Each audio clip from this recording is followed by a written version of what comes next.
You've had the briefing. You are being sent into a sci-fi futuristic universe to solve the problems of a planet called Little Heaven. You're led towards the bifrost coffin.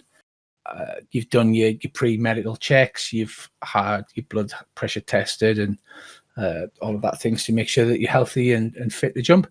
And as you approach the coffin room, you overhear the technicians inside, two of them talking, and one of them says, but yeah, I've heard some of the agents have been picking up skills and memories from the dolls they're jumping into. And he says, maybe all this jumping about's not healthy for them. It might get brain cancer or something. And the guy goes, nah, it's been 100% proven that there's no proven links to any of that.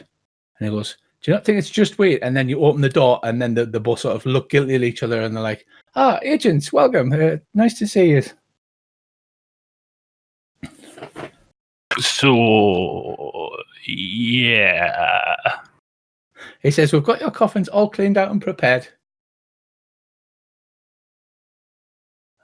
Please come and jump into you're in number 1, and you're in number 2. There you go. And they lead you around the room, and they strap you into the coffins. They look in your eyes. You look uncomfortably back at them.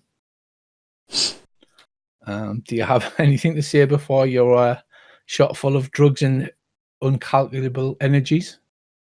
I'll give them the look.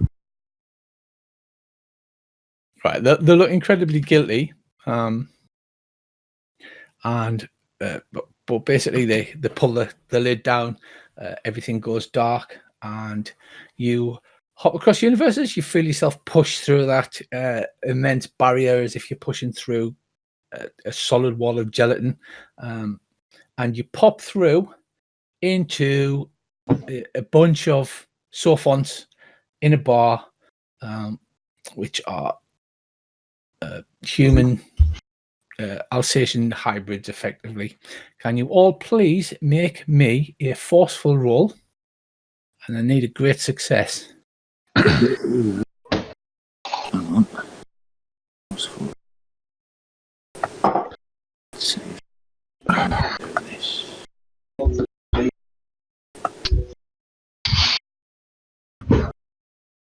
Well, that's not a great success.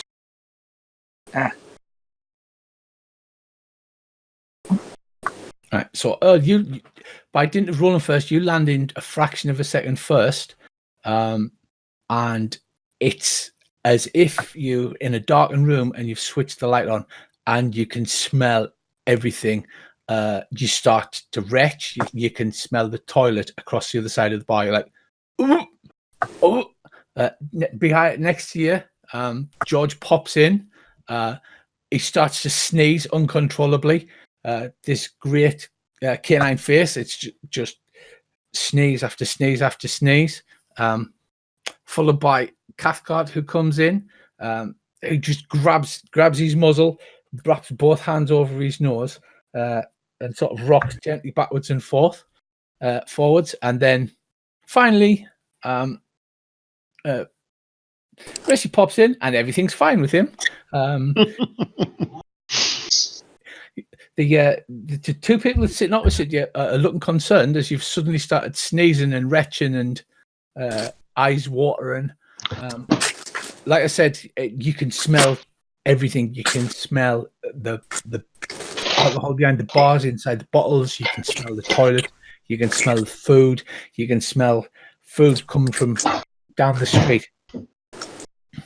I'll turn around to the person looking and go, it's the sushi. He says, oh, we don't have any of that down in Little Eben. Exactly. He says, we have to cook all our food because it tries to eat us. He says, they look concerned. They say, are you all right? Yeah. Yes, yeah, but we're fine now. I just grab a handful of bifrost and go, what? Right. So slowly, you manage to bring yourselves under control, but this is a completely different sensation to you. it's something that you're not used to, and until you sort of your body gets used to it, you're smelling everything. Did we know when we jumped that we were jumping into Vargas? You had a vague idea, yes. Okay. But you weren't prepared for the actual physical body jump. I just look at her and go, and actually say, woof. Woof.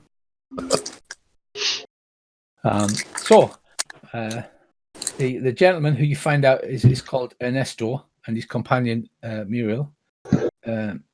She says, "I'm sorry, we was just introducing ourselves there, and you all came over with a funny turn." Definitely shouldn't have had sushi. He says, "We from the world of Little Heaven, and we need your help. We've been attacked by raiders, and you know about spaceships, and you can fight." Yes. Are they coming in spaceships, or are they on your planet all the time? He says, "Well, we're just a new colony. We've only been founded a few years. There's only 700 people. We've dug out a colony into the tropical jungle. We've cleared a space, and we have a small mining operation." He says, "But they usually attack from the trees in the jungle, firing small arms, but sometimes they attack by air. So that they fly overhead and shooting the place up." On what are they flying? Big spaceships, little spaceships, helicopters? He says, "No, they're flying in an air raft. An air raft in this universe, it has gravitic powers, gravitic generators, not powers, so that starships and I think everybody's familiar roughly with the Traveller universe." Yeah. So they fly over in an air raft and shoot us, whooping and hollering, and we can't get nothing done. Don't worry, we'll protect you. Do you have access to any weapons in your colony? She says, "Well, a trader came past a few months back, and he sold us some spring-loaded dart guns, but they ain't been doing much cop." He says, "However, this colony, we're a registered sovereign state, and we have an end-user certificate. So we've got a budget of 100,000 credits. We need weapons and lots of ammunition and whatever else you think. Obviously, we'll need you people to train out our farmers in the use of the weapons." Not so easily done. So we'll pay you 100. We'll pay you 1,000 credits for each of you, plus room and board, and anything you save from the arms purchases. How often do you get attacked? He says, "About once a month from the ground." He says, "Every week from the air, they fly over with their air raft and open up on us." Do they always seem to come in the same direction, the same way, or do they do it different every time? No, more or less, they all come from the same direction. They do. Oh, good.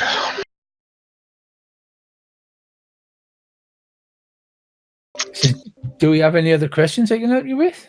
How quickly can you get other weapons in? He says, "We're just simple farming folk. We don't have none of that." He says, "That's what."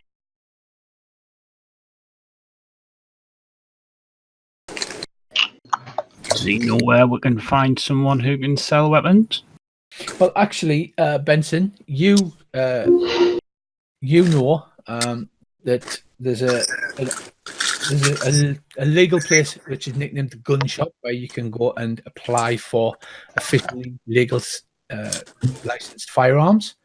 You can also, you happen to know of a couple of arms dealers from your days back in the police.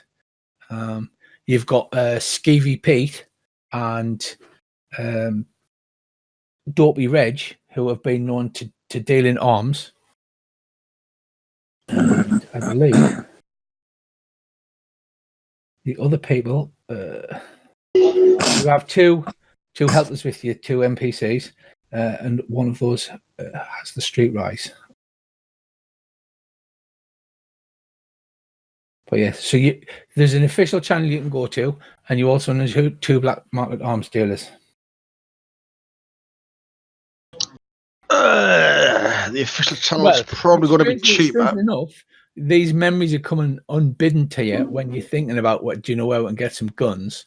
And it's almost as if you're sharing your body with the paper doll you've jumped into. It's a bit of an unnerving feeling. You've always had a bit of like a general feeling of the person you're into, but it's now it's as if there's knowledge popping into your heads as you're going. I asked this guy, when they do a ground attack, how many normally come? He says there's about 40 of them come when they're on the ground, and he says there's about 6 to 8 in the airborne. But I think that's as many as we can fit in an aircraft. Oh, that's all right. 2 or 3 claymores, I'll sort them out. Aye, but they don't land though, do they? We need to get them down. No, well, yeah, well, that'll be easy enough. If they come in the same route, elevated position, heavy machine gun, just blow the shit out of them. That's a good point. This is definitely in your wheelhouse. Yep. You've got they've got hand computers. You, unfortunately, are not rich enough to hand them. You reach into your pockets, you find you've only got a couple of credits between you. Hand computers are at this one point in the future like holographic displays, but then kind of look sort of retro 70s. And he goes, well, we've got maps of the colony site and the system and the valley. If there'll be any help here on our own computers. Oh yes, please. And we could do with somebody taking us for who knows a lot about, the directions the attacks come from and stuff to show us around, so we can work out a plan.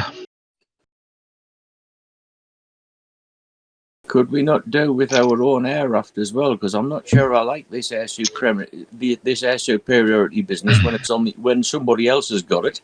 Yeah, that's a good idea, but if we can't afford it, that could be a bit of a problem. However, if we can ambush them, they ain't going to have air superiority for long. This is true. And I don't know how much a SAM will cost. Or a manpad.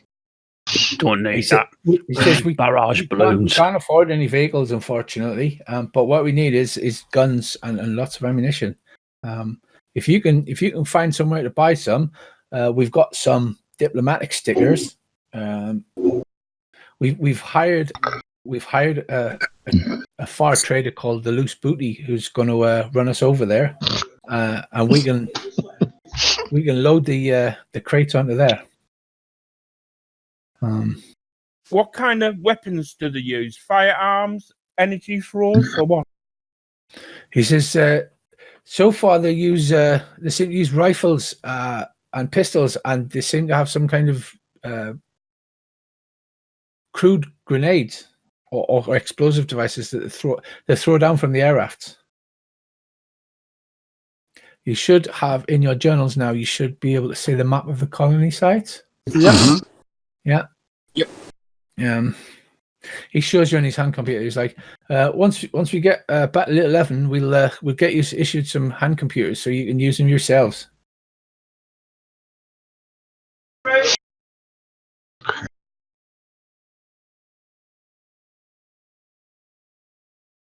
Do you have?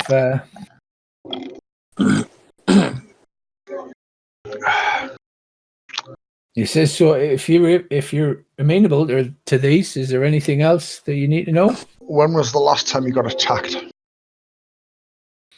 He says, well, Little Evan's 3 jumps away, and the last time was going to be about 6 weeks ago. He says, so we should get back before the next attack. Next air attack anyway. He says the ground forces come every week. How many adults in How the many colony? adults what? How many adult colonists are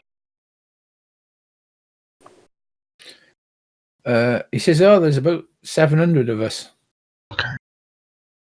Are the guys who attack, are their rifles automatic or single shot? Or? He says they seem to be, they do rat-a-tat-tat when they firing. Okay. Has anybody tried to follow them when they leave to see if they're going on to another craft or, you know, they live on planet side or what? He says, we haven't dared. Once we're out in the jungle, we would get cut to pieces. Our spring-loaded dart guns have only got short range.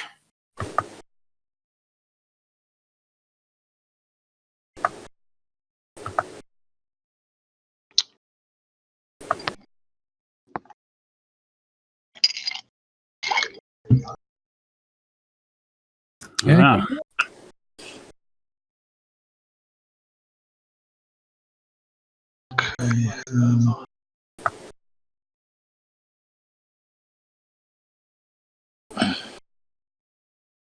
Sorry, Andy, did you say how many adults were in the or Davey, how many adults were in the colony?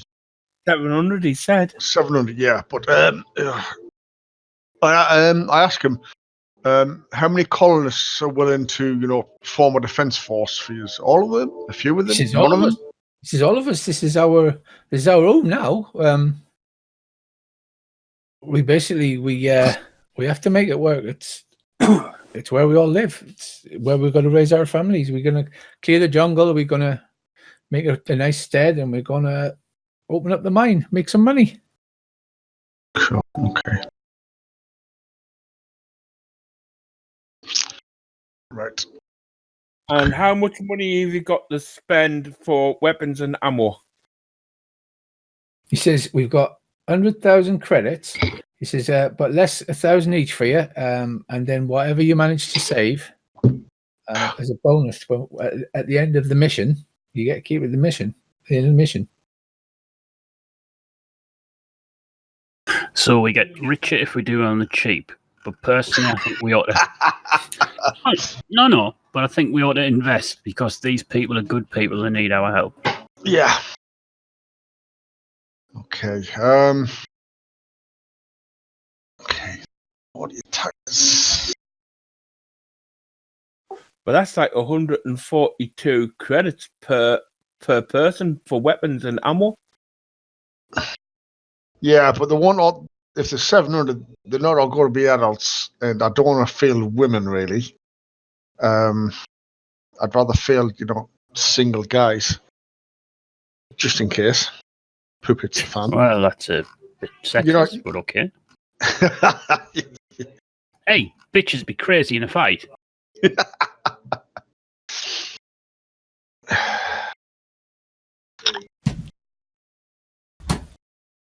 Well, I suppose we'll have to actually say how much they're willing to trade reasonably decent firearms and how much they cost. And factor in how much ammunition for each person, and then we can work out how many we can get. He says, well, you'll be the experts. You'll be the experts in that. He says, we're barely holding our own. The only reason they have no awareness is we got the mining laser rigged up as a kind of gigantic artillery piece thing. He says, and it was one of the guys who fixes the tractors who did that one. Do they know about it?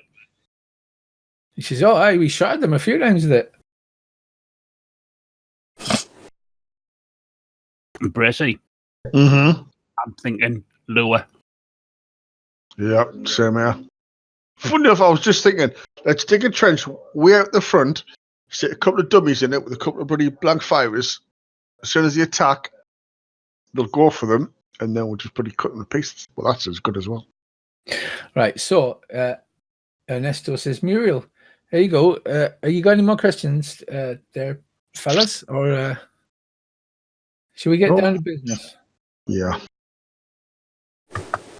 Yep. Sounds like business time. Muriel pulls out a credit card.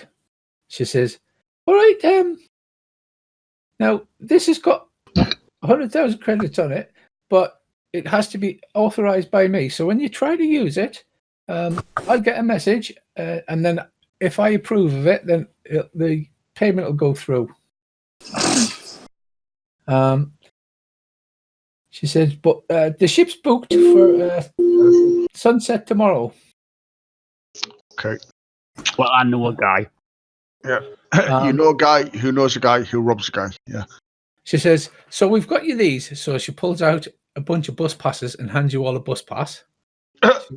She goes, well, these bus passes, you can go anywhere in the city. You kindly.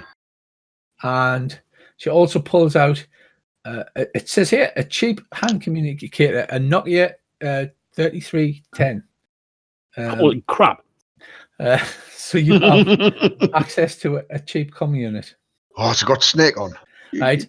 Strangely enough, it still has charge. You turn them on, they've got 2 bars of charge. 300,000 years later, 2 bars of charge. This seems to be made of some sort of extremely durable alloy.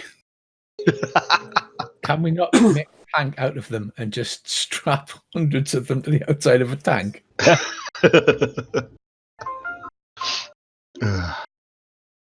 Right. So, So you have 2 others with you. You have Molly, and he says not having had time to print out a list of them. He says you've got Molly with you, and the other one. They are kind of like NPC helpers. They can help you at a task for a +1. They can do some actions at a +2, if it's in line with their thing. Molly leans in to you, Benson, and goes, Skeevy Pete, he's always got guns. Yep, that's where to go. She says, or we can go to the oldie gun shop and get some proper licensed firearms. Try Pete Do they first. have an online site so like price them up first? I mean, for the legit stuff. It's the quite old low. Amazon. It's quite a high law level, so you have to go in person. You need to have a sales certificate, which are provided by Nestor. He goes, you'll need this. Like I said, we're a proper sovereignty. It's got the proper imperial seal and everything on. The paper's made out of a plastic, proper fully plastic, which he hands you. And he says, there's our sovereignty certificate. They enable us to buy firearms from the authorities, but obviously, and he winks at you, he says, you obviously know what's best.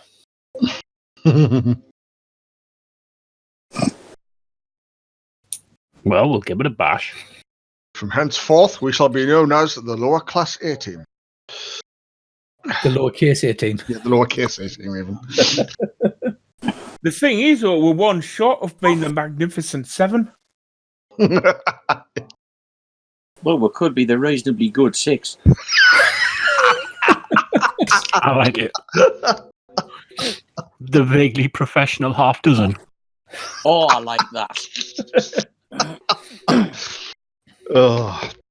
So, Right. yes, while you are still you, I'm just reiterating that while you are still you are getting some kind of skills and background knowledge from your dolls, which is a little bit weird. In fact, like, one of you is like unconsciously starts filling your head to see if there's any weird lumps in your head or anything. I think we should chat to the technicians when we get back. I think we need to have a nice, quiet discussion with them. Yep. In the bogs. I'll hold them down, you interrogate them. Or as we like to call it, your office. Right, okay, so we don't need to go off planet for these weapons, do we? No.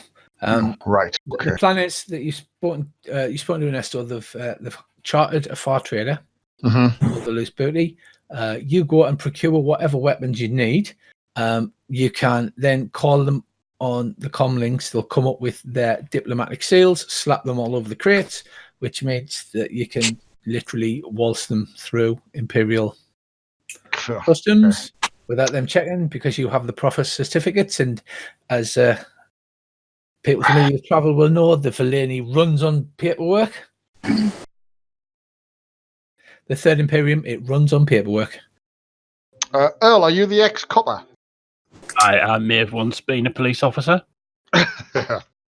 Right. Basic plan so far, I think, is if you go out and, well, obviously you'll have a reasonable idea of what weapons we need.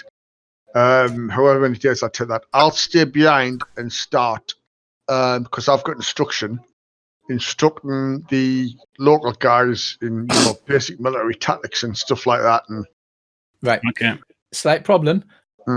You're not on the planet yet. All right. Okay. You're on Silo where you've been hired. All right. Okay. You got to go to the far trader, then jump to the planet. Right. Okay. Guys. Right. Okay. My bad. I will all go and check out the weapons. You could start recording a Jane Fonda style instruction video if it would help. Oh yeah, it's got to be 80 style, turn around and grin at the camera going, "Arr!" and flexing me. 1, 2, flexing me doggy. 1, 2, pull, 1, 2, stab, 1, 2, twist, 1. Show me your war face. But I do not have the character dossiers in front of me, so I have on the scenario, it tells me who knows about what. So basically, role playing's up to you lot, as it's all in your hands. Well, that won't go wrong. That never goes wrong. Right, so we'll all go and see Sneaky Pete. That's a good TV show, by the way. And it's Skeevy Pete, but Sneaky Pete's really good. I can't remember. It was something Ron as well. Dirty Ron or something, wasn't it? Stupid Ron, I think it was, or something. Dumb Ron. A do Ron. He says, right, okay. So are you gonna ring them on your Nokia 3310V Valeni edition? No, I think we should just show up. Yeah. Okay. Oh, then again, no, we should just show up. Yeah.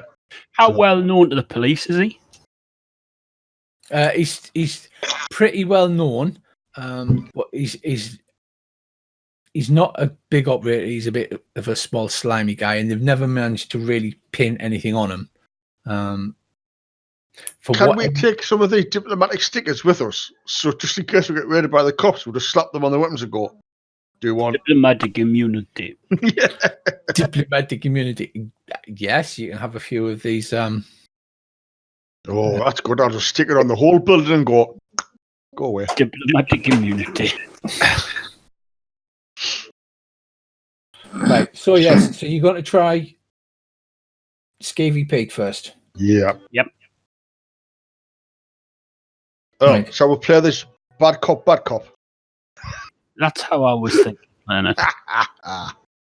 Well, the fence, he'll be the one who'll have the nasty illegal weapons, wouldn't he? Like PPGs and that. And maybe the odd man pad. I'm guessing he's not got an FGM 15 though. Fortunately. Well, I figure we just ask him what he's got, and we might need to lean on him. But since I'm an ex-cop, I might be able to put the frighteners on him. So Yeah, and I'm an instructor, a military instructor, so I can always check the weapons and make sure how decent they are. So. Yeah, but remember the legit merchants will be cheaper as well. True, but we might be able to get some of the more exotic stuff from this guy, which we wouldn't be able to get from the normal guys. The legit ones might not be cheaper because they'll actually, come with guarantees and stuff. Honest, this mortar won't blow up in your face. Oh, I've got to do it. When he goes, anything else you want? Feed plasma rifle in a 40-watt range. Yeah. 40 megawatt range. Only what you see. Right, so what's the plan then? Going to see Pete. Muriel and Ernesto are going to the official Little Heaven embassy, which is a guest house in the government district. I'm going to ask Ernesto Molly. says, anytime you need me, just give us a call on your comms there, and me and Muriel will be straight down. If you need any diplomatic crates signing or anything like that, then just give us a call. I'll ask Molly if she'll go with them because we need a point of contact that we can trust there. Also, it's because, don't want to get into the firing line, but I don't want to make that obvious. Yep. Benson says, "Yeah, I'll do that for you. I'll watch them for us. It's no problem." Has you got the target pistol that I've been teaching us shoot? I believe Molly has the target pistol. Yes. Okay. It's a diplomatic target pistol. Diplomatic immunity. Right. Well, because you've only got bus passes and 1 credit each, you're gonna have to get a bus down to Scavy Pete's place. Yeah, we'll bus it. Don't worry. Got So, a credit card. yes, but you can't use the credit card because it'll come up with it's an expenses card. Yeah. So yeah. Well, transport to and from the buyer is an expense. Via the bar and Nando's. Right, so you walk down the street and head to the bus stop. It's around the corner. It's only about a 5-minute walk. Looking dead casual. The bus stop, unfortunately, is across the road from a bar called the Soldier of Fortune. The windows are crowded with heavily built humans dressed in combat fatigues. Some of them seem to be staring meaningfully at you. Thankfully, you can see the bus coming right at the end of the street. You hear a voice shout, "Hey, what do you call the top of a house?" Turn around and look at Gracie and go, "Don't do it." I just smile and go, "What?" Don't do it. You can see that the drinking in the bar, they're trying to like egg each other on, and they're getting more and more sort of indicating towards you and becoming more boisterous. But then the bus pulls up and you all climb on the bus. Wow, the least heroic arms deal ever. We're on a bus. We're sitting on a bus going off to the black market arms dealer. I sit at the window directly opposite the bar, and as we pull away, I'll lick up the window at these bloody idiots. Okay, you have a really good sense of taste and smell. The window is really skanky and tastes awful. Yeah. But he licks up and he leaves a long trail in the muck in the window. I look at my balls and say, "Tasted worse." Smelled worse.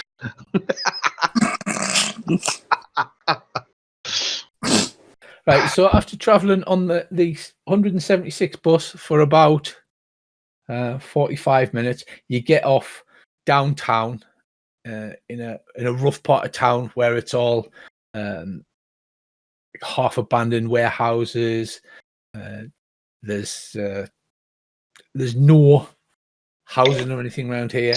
There's skeevy looking people on the street corners. Because you'd raided them a couple of times before, Benson, you know where it is. It's down a dark alley and then turn left, and then there's an armored door with a little slidey bit in it. It's a scummy part of town, so we fit right in. Yep, we'll head straight to it. Right, so you come outside this armored door. It's like a steel reinforced door. The slot in the middle's got wire grid across it. Strong wire grid. I'll tap on the door. Actually, I'll kick it 3 times and wait. Right, you boot the door 3 times, and after a couple of minutes, the little sliding bit slides open just a tiny bit, and you can see a little Don't panic, part Pete. of an eyeball. I'm not here on official capacity. I'm here on business.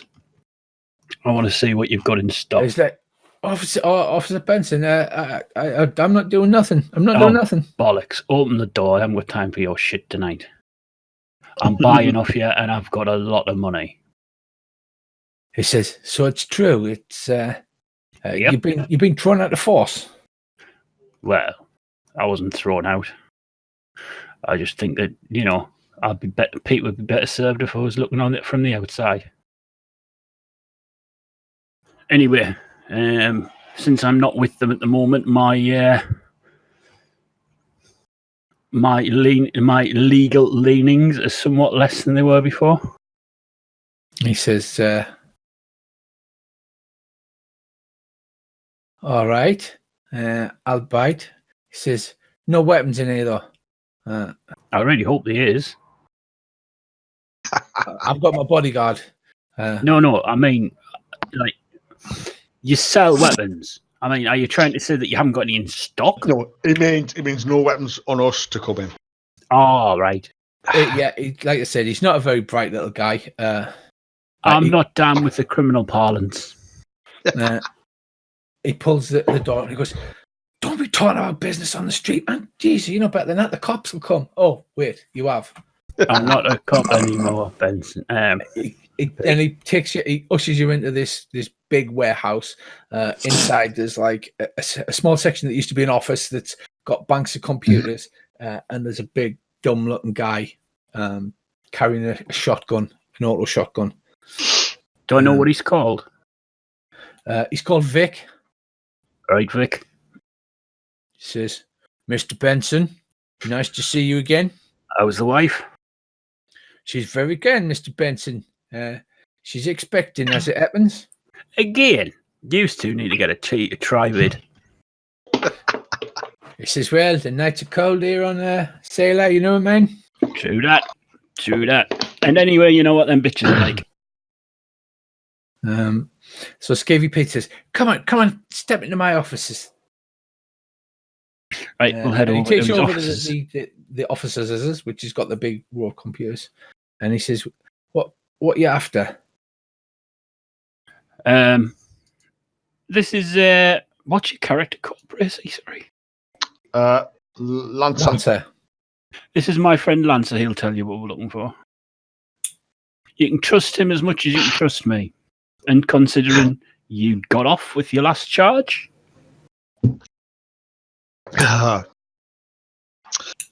Right, basically. So he cracks his knuckles and he says, "Oh, so we have a bit of an expert, have we?"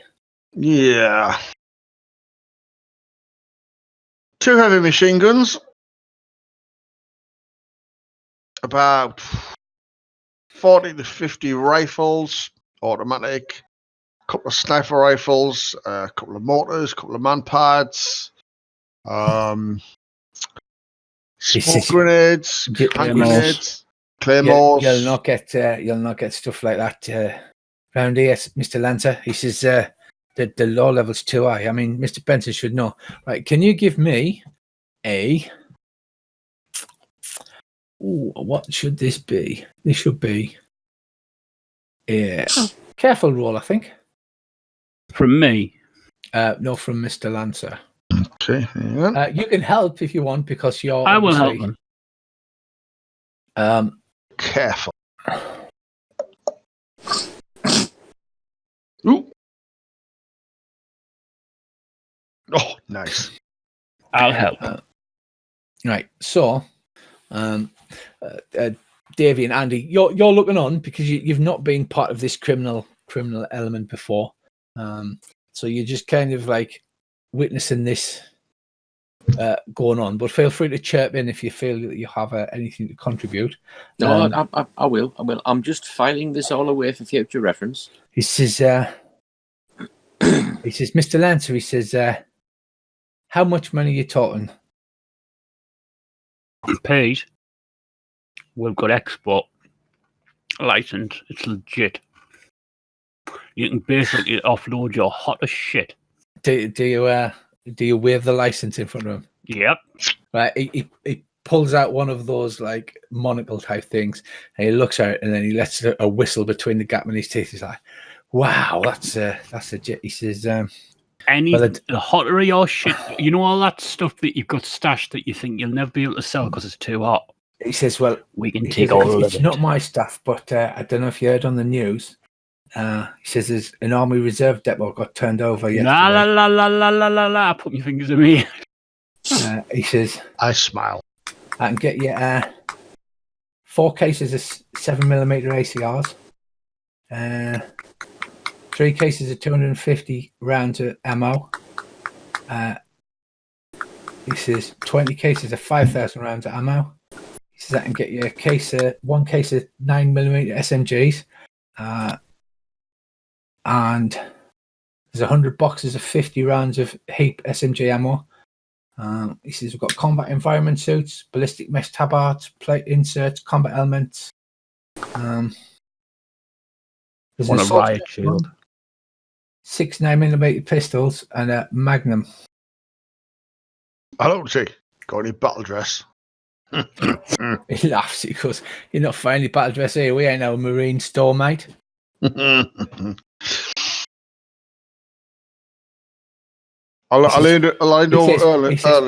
He says, but these are a little on the temperature side, and they need to be shifted kind of toot sweet. I thought man's a go. There are my gloves. How much? He says, well, each case of 7mm ACRs is 30 grand. He says we've got 4 of them. The ammo, we've got a box of 5,000 rounds. They're 2,000 credits a pop. We've got 20 of them. He says we've got 1 case of 20 SMGs, which are 50 grand. And the combat environment suits, we've got 2 of them at 15 grand a pop. Ballistic mesh tabards, we've got 10 of them. A box of 20 tabards is 5 grand, and we've got 10 of them. He says we got a box of ballistic plate inserts, which is 25. That's 2.5 grand. Combat helmets, 500 for a box of 20. We got 1 assault shotgun, and we got 6 magnum mortar pistols. They are 2,500 and 350 each. Okay, then we'll take it all. We'll pay 90 grand. Return everything that doesn't get used within 2 months, and you can do. And we'll leave the export stickers on it. I was just gonna say, I'll lean over to you so this guy can't even go. Why don't we take all his shit and then say to him, whatever else you can get hold of, we'll give you the export license thing, so you won't get hassled. That's a good point. We want something a bit more heavier, if you know what I mean. Right, people, take it all. Oh, we need sights as well. Yeah, I don't think you can afford it all because it's the ACRs are 30 grand for a case, and you've only got 100 grand. Yeah, but we have a plan. Racy has a plan. It's an awesome plan. We need something bigger. He says every weapons is going to take quite a while. When do you need them by? Today. He says I can't do so with all Mr. Benson, with all the goodwill in the world, and as much as I like taking your money, I can't get them in that fast. It's impossible. You know, it's quite a high low level here, and it is incredibly hard to get black market. Well, I'll tell you what, right? Let's make a deal. So, you give us everything you've just listed. We give you 90, but we return everything that doesn't get used, and this is the best part, we leave the export licenses. All of them. Yes, we accidentally drop them as we walk out the door. That means you'll be able to move your entire stock and fast, which means give me create an advantage. Ooh, flashy. Who's better at it? I've got flashy 2. I've got flashy 2. Right, we could help each other. Well, you are helping because you're being bad cop, bad cop. Why don't you make a roll and add 1, and then that's your create advantage roll. Go on then, Brissy, you do it. 2. So that's a 3. 3. So then we'll go, give us a clever roll at +2. Mine's 3. Obviously, if you want to invoke a fate point, you can claim another +2. That's 4. So that's a +4. You can spend a fate point after you roll to see if you're... No, I think 4 might be enough. We're dangling quite a big carrot. We haven't got to the stick yet.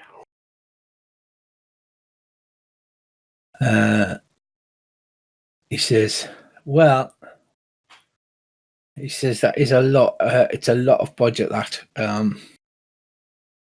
He says, you give me 10 of those import stickers up front. And we've got a deal. 5. Oh, we've got the is the import stickers the diplomatic stickers, or they're different? No, the diplomatic stickers. So when you slap them on a case, the authorities can't search them because it'll create a diplomatic incident. Yeah, but I'm saying, are the import stickers the same as the diplomatic stickers? Yes.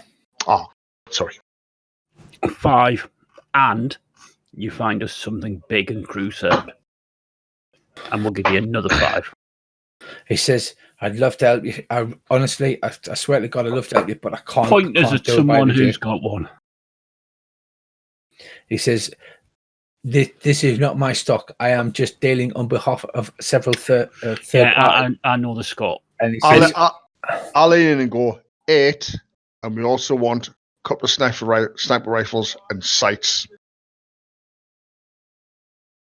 He's got a good point. Okay, 8 is. I'm a sniper, aren't I? So he literally hasn't got them. He's like, I really want your money. I want your money so bad. He says, "I'd send Vic home early." Vic says, "It's right, Mr. Benson. Go home. Go and see the missus." He says, "But we can't get them.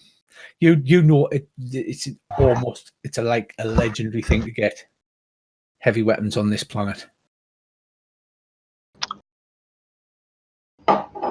He's genuinely telling you the truth. He cannot get them in that time frame. Well, what's the quickest he can? He says, "I don't know. It's proper big hardware. That it's." Are we talking days, months, years? We might be talking weeks there, Mr. Lancer. We'll be talking weeks. All right.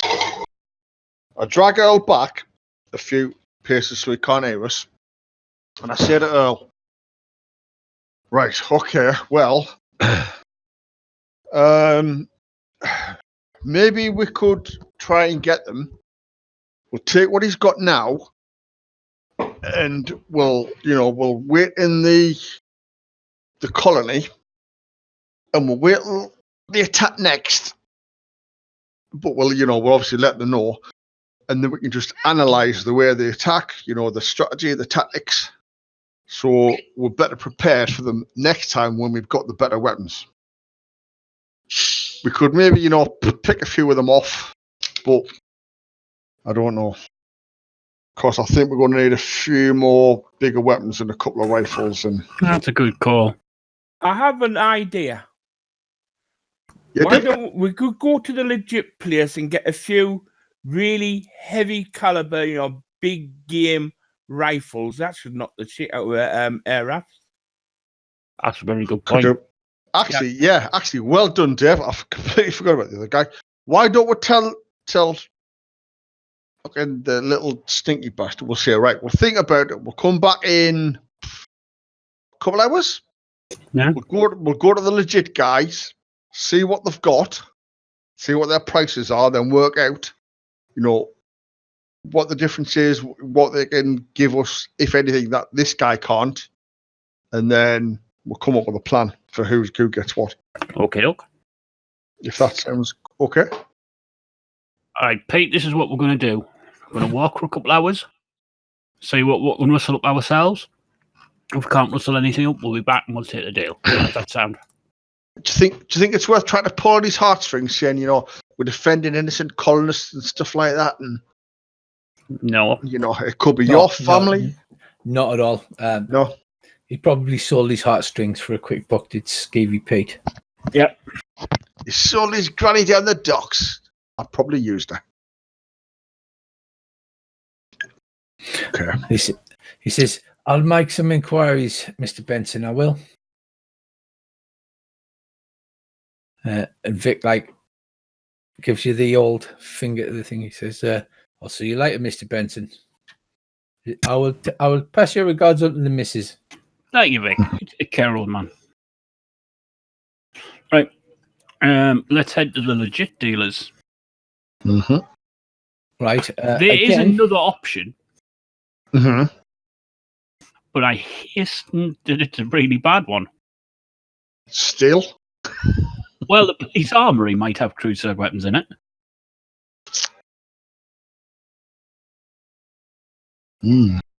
No, that would be a bad idea.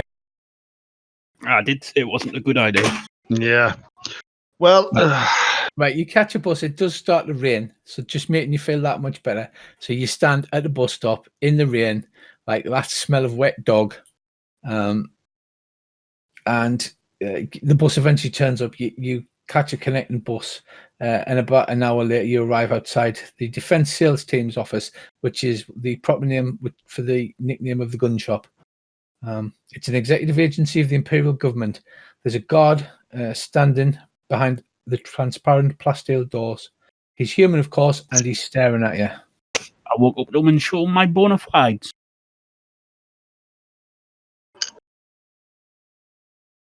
He says, he looks you up and down. He looks at the thing. He says, "This is expired,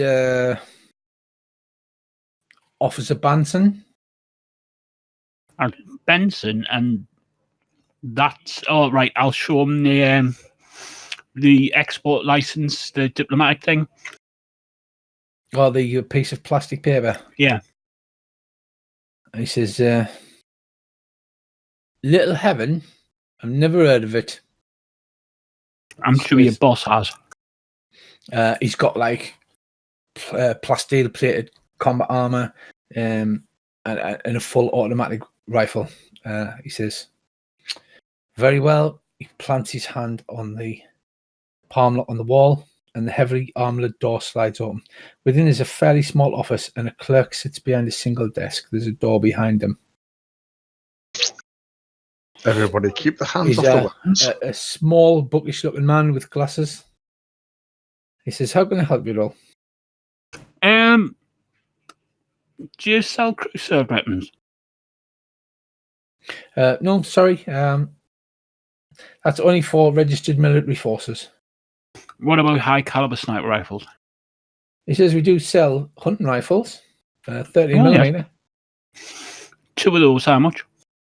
And he says, "I'm sorry, sir, we can't just sell them to anybody I'll off the pass street." them the The plastic. certificate. Yeah. He takes the certificate. He goes, "Oh, that's an Imperial sale. I'm not familiar with this planet, though. I just need to pop out the back and check that the Imperial sale is legitimate." Of course. Remember, Just guys, we're buying there's for that. there's four of those extremely small and uncomfortable plastic seats, but they don't have the holes in the back to put your tails through. I'll stand. We are actually buying for the Little Heaven military force, aren't we? We are. I was just going to say. We'll buy them the bog standard normal rifles. We'll get the better stuff. That'll be more. I think. When he leaves, I'll turn me back to the door, lean forward and say, "Look, I'm telling you now, I think the other place is the best place to get this stuff from. But we'll do a test buy here, check the quality. It's 70 million that we're going to have to spend next year. So don't let them think that they've got access to anything more than a couple of sales for a couple of guns. Because if they sell us shit when they're only buying 2 guns, they're going to sell us shit when we're buying a lot." Yep. True that. But keep it on, Mm-hmm. Right. After a few minutes, he comes back out. He comes back out of the door. Glancing around casually, you notice that the door to the street is closed and the locked icon is on. The doorman is standing beside the lock, watching you very carefully. His right hand keeps straying under his jacket towards a fairly obvious bulge under his left arm.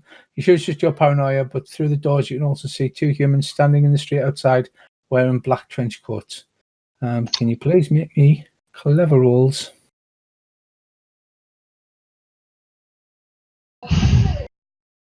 we seem to have lost Andy, by the way. 4. No, I'm quite scared now that he's dropped.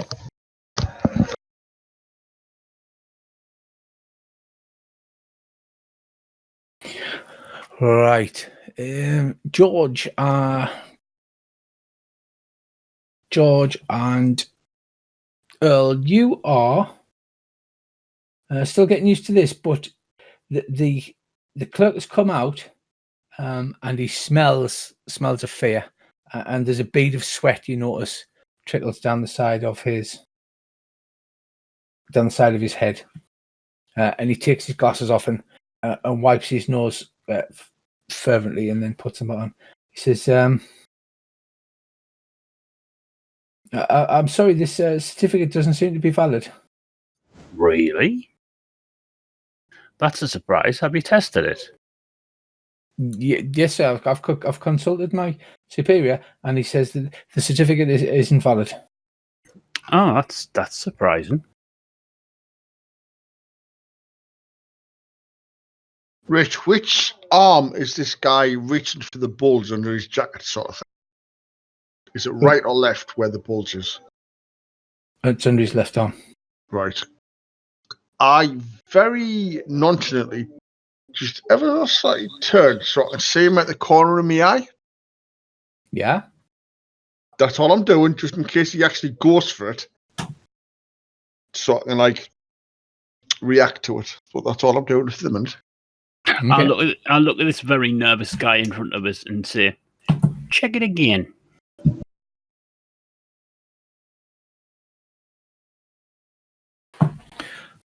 Yes, sir. He says, I'll just go out the back. Ask him what's actually wrong with it.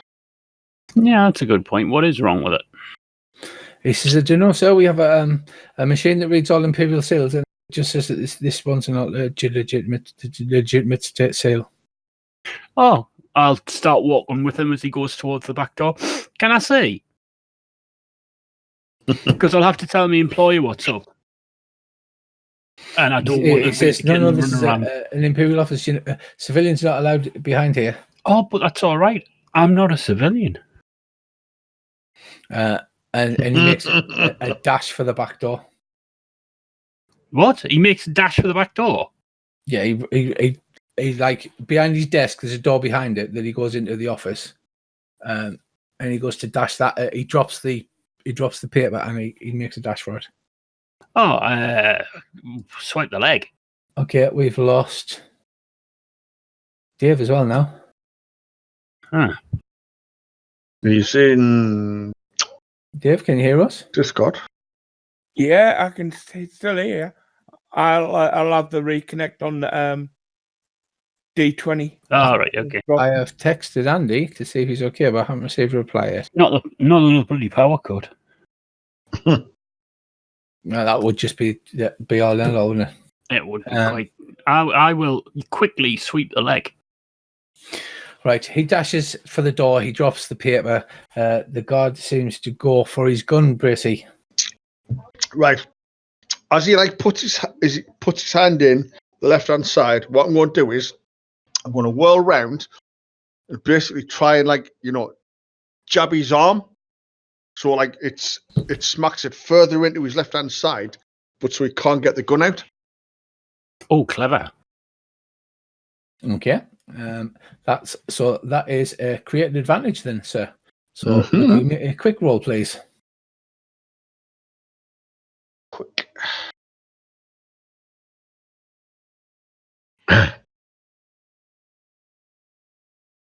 Three. 1, so that's a 2+. So yes. So you do indeed. You slam into you slam your arm into him, and he winces in pain, and you've created the advantage of unbalanced. Oh, that's good. Now he's wearing body armor, so if I try punching him and stuff, it's probably not going to do a lot, is it? Not unless you punch him in the throat. Well, this is what I'm trying to find out. However, if he's unbalanced and I try and basically drop him on the floor, that's going to be probably easier than punching the crap out of him, isn't it? Because once he's on the floor, he's going to be a lot easier to handle. I think you might be overthinking this again. So are you trying to trip him or are you trying to punch him? You get a free invoke. Well, all I know is that if he's wearing body armor, is it going to be easy to trip him or punch him? If I punch him, is it going to do a lot of damage? It'd probably be easier to force him to the floor. Right, force him to the floor. I think we should call our contacts in the diplomatic, get them to come over and sort it out. Well, wait, you do that, Dave, while we're busy rolling around, battering the shit out of these guards. So, he dashes for the door, and you try to trip him over. I'm going to sweep the leg. This is a fully licensed imperial bureaucrat. It's not somebody doing anything. When I say sweep the leg, when you were a kid and someone was walking along in front of you, you kick the back of the right heel and it would trip them over. I'm going to do that. I'm not going to, tackle him. I'm going to go and help him up when he trips up. Oh, right. Stand on his shoe. So, give me a quickness roll then.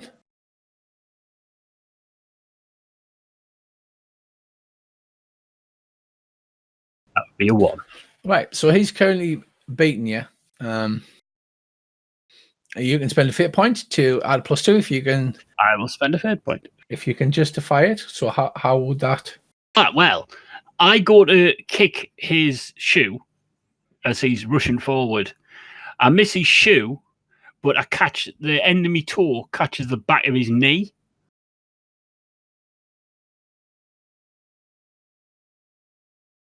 Right. Pushes him and puts him off balance because I basically just want him to fall forward so I can help him up. Right. He falls forward. You succeed. You spend a fate point. He falls forward. Bashes his head off the door. Oh, are you all right? I'll bend down and help him up. You all right there? God, you look like you're dazed. As I'm helping him up, I'll start. You go to help him, and he sort of does that thing where he backpedals. Across the floor. I'll busy him. Do you know what I mean? When you're all over someone. I'll be all over. No, let's help you. Oh, you're going to hurt yourself. Are you sure you could have a concussion, mate? Are you all right? I'll try and keep him distracted. Right. You do that. Bracey forces the guy to the floor, and then there's an alarm, and a siren starts blaring, and there's lights start flashing. Oh, this isn't good. I'm phoning our diplomatic contact and tell them that we're having trouble at this gun place. And come quick. We appear to have started a small diplomatic incident. Right. Okay. So, Earl, you're sort of he's trying to back away along the wall from you. Your tongue's lolling out of your mouth. You've got your big mane of you've got almost a mane of ruff around your neck. He looks fairly terrified. There's an alarm going off. Right, Bracey, you have created an advantage to this guy, and now I think, are you going to try and force him to the ground? I'll force him to the ground. Right, okay, and you've got an advantage of +2 for free. You can also spend fate points on top of that if you want to aspect or anything. Okay, what we're rolling? Forceful. Forceful. As you try to force him to the ground. Oh. Oof. So you've got a 3, and he has a 0. So even if I spend a fate point and invoke his body armor, it's not going to be enough. So you manage to force him to the ground and incapacitate him. Do you want to knock him out, or what is it you want to do with him? I just want to force him to the ground for now. And I say, if you move, I'll bite your face off. Okay, right. This guy is pretty well trained, but you're even better trained because you're an Imperial Marine. So you manage to twist him around, get his arm up behind his back, and you pin him to the floor. You twist his arm up painfully to almost the breaking point. He's like, and he spits out. And he's like, "All right, but you dogs are in trouble for this now."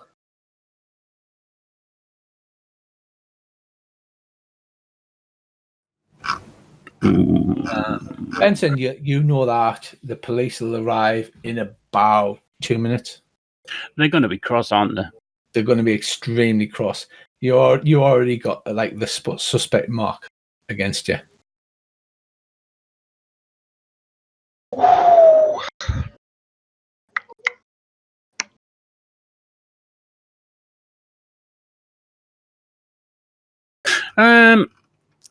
We can choose whether to book it or press. What would you say, Lanza? My old friends are going to show up and they're going to be proper pissed. Do you think they'll listen to you?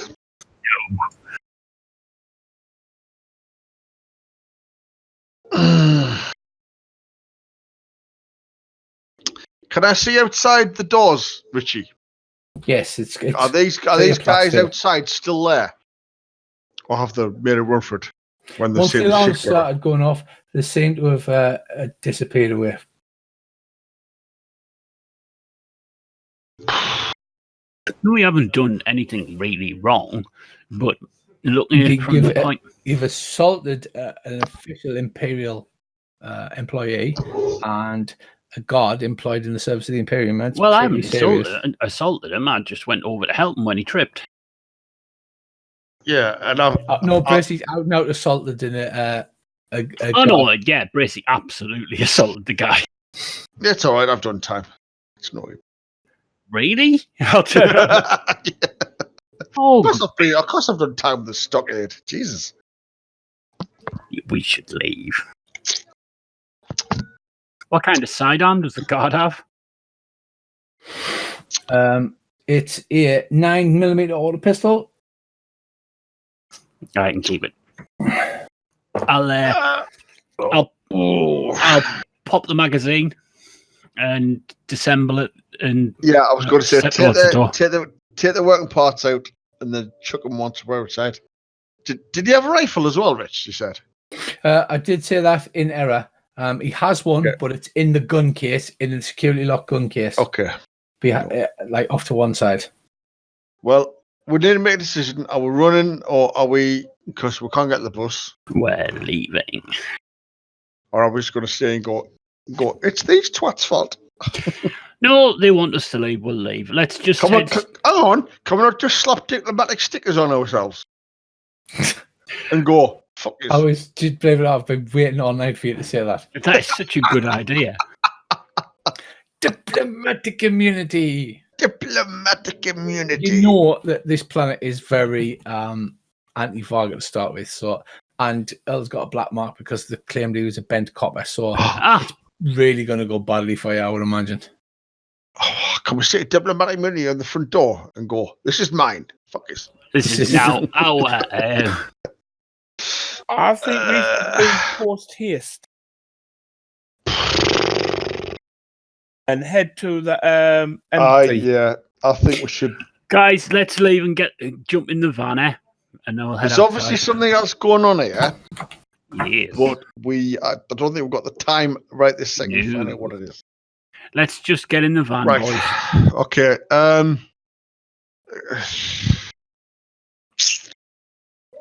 Right, let's go outside, go around a few corners, head to a bus stop, wait at the bus stop. Because the one thing the police will not do is look at the bus stops to look for people who are evading arrest. Right. Oh yeah. What's that bloody film with Tom Cruise in? Where he's the military copper and he's been chased. Oh, yeah. And Jack he just John Priest, that's it. Just jumps out the car, walks out the crowd, and just like gets the baseball cap, and just stands and goes la la la la la. Thing is, we don't know if there's any CCTV or anything around for this in this place. Oh, there will be inside by the time. It's an official licensed Imperial place that sells guns. There is definitely CCTV. Yeah. Luckily, you're going to get off planet tomorrow. Yep. If you can make it to the ship. Oh, of course. It's all right. I'll just like shove a tash into me. Right. So the doors are opened by the guard's palm print. So do you force his palm print? Yes, I force his palm print while Earl bloody disassembles his weapon. I was going to say there's two ways to do it. One way is more permanent than the other. Oh, that's not nice. No, he hasn't done anything. Well, exactly. No, I'm not suggesting that. He hasn't done anything except being mildly racist or doggist. Yeah. It's a rough world. It's a Is there rough world is there after anything all. in the room or what we've got on us where I could literally just tie his feet together or his arms round the back of his round his back, just so it's going to like stop him from getting up instantly. Or maybe it's Okay, not. I'm going to need you to repeat that in a second because I've just had a text off Rebecca. All the sockets in the house have blown and his phone's died. We need to chip together. It's actually, I think it's Andy's birthday, do you know? Yeah. And buy him electricity. And buy him a phone battery. Or buy him a Nokia 3310. Well, that never gans off. Right. Text him, say, do you know where the switch is? It's probably just trip the mains breaker. All he needs to do is flip it back on.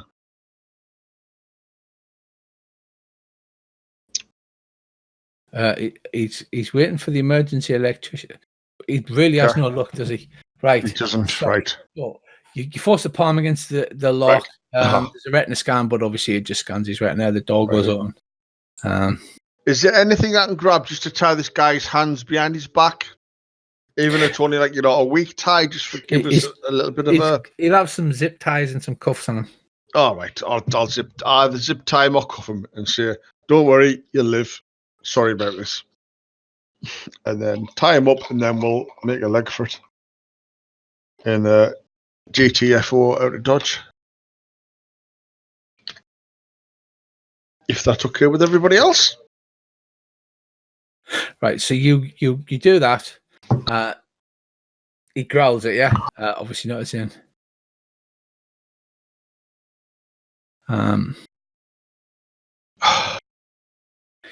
You run down a back alley. You zigzag 3 or 4 times down back alleys, and then you come out at the bus stop. You pull your collars up on your raincoats, and you look inconspicuous. And there's a great like as the police go flying past. Yep. I turn my coat inside out and all sorts of shit.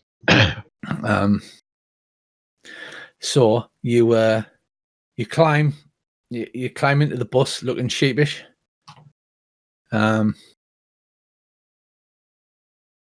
Doggish, you mean? Racist. Yeah.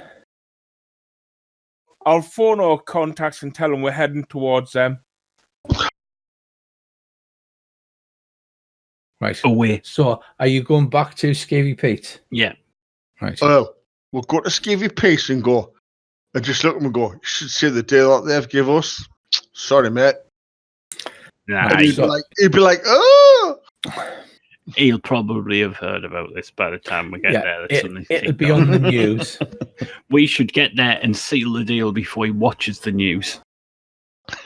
Okay. Right. So you arrive back at Scavy Pete, much wetter, and taking down a peg or two. And he lets you back in and he goes, I wasn't expecting you back so soon, Mr. Benson. Well, we got to talking about it, and Lancer here figures that there's no point going to see the man where we can get a decent deal from someone, who deserves the work. He says, "Oh yeah, of course. Yeah, you always know me, Mr. Benson. I'm the best dealer in the town." You couldn't get us a couple of hunting rifles on top of this, could you? Even if they're just in the background, you can see the news on, and is the remote control about anywhere? Is the remote control lying round? Yes, you can see. I'll just pick it up and switch the news off. And if Vince is looking at it, I'll shake my head at Vince and go back to tone. Vince sort of gives you the nod. He says, all right, I've asked around to the various contacts. He says you can pick the crates up on the docks about 2 hours before sundown. Sounds good.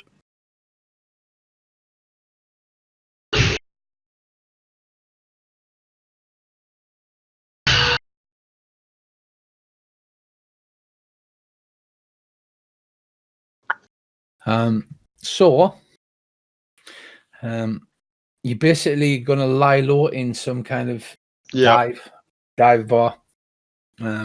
You go down to the lower class areas where there's loads of Varga live, all in squalor, basically, because you know that you'll blend in, and pretty much one Varga looks like another on this planet. Did we manage to get any sights or anything for our weapons, Rich, or not? No, the guy that was going to sell you them was the one that the Earl terrified. And right. Okay then. Is there any other normal hunting shops or anything like that where we just buy normal sights? No, the only place to buy them on this planet because of the law level is the licensed gun shop. It's called. Could we buy some binoculars and cut them in half and glue them? No. Well, you could absolutely do that. I don't know whether it would be any. Well, no. Wait a minute. Davey, just get sticky, Pete. No, Davey is a genius. Davey, make us sights. Make us some sniper rifle sights. And some sniper rifles. Just make us a sniper rifle. Here's some straws. Yeah. Hey, MacGyver can do it. Fucking hell. All right. Well, we asked Sticky Pete anyway, didn't we? So today we're going to build a replica. We're going to build a battleship Bismarck with right 300,000 tons of sheet steel and some sticky back plastic. Yeah, but we don't want it in fucking 50 weekly fucking parts. So right. So we ain't got time.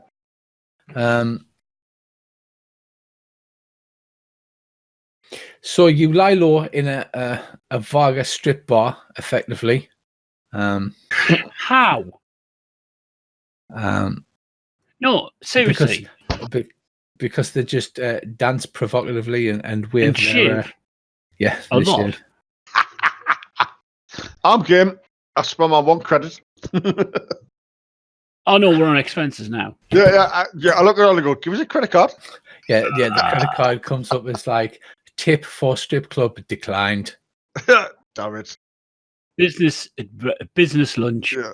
Luckily, so you didn't buy a single weapon, but you spent 100,000 credits on strippers. Meg happens to know one of the strippers, so basically she gets you in the strip bar. She gets you stuck in a little thing. She clears it with the bouncers and stuff, and says, "Can we have some?"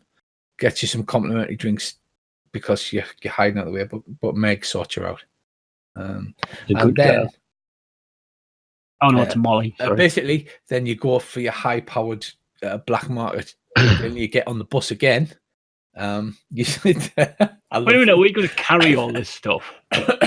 But, no. Well, you can have it delivered. They'll deliver it to the starport for you as part of. All right, okay. Because I had visions of us having to sit there and carry them individually. Yeah, on the bus, a big case of weapons. You'll be like, "What? It's umbrellas, honest." And you turn up at the warehouse on the docks. It's the old cliche of military style crates stacked up. They've got the military emblems on the crates, but they've been quickly spray painted over in green khaki paint. I check a few of these crates where nobody's looking just to make sure they are full of actually weapons that work.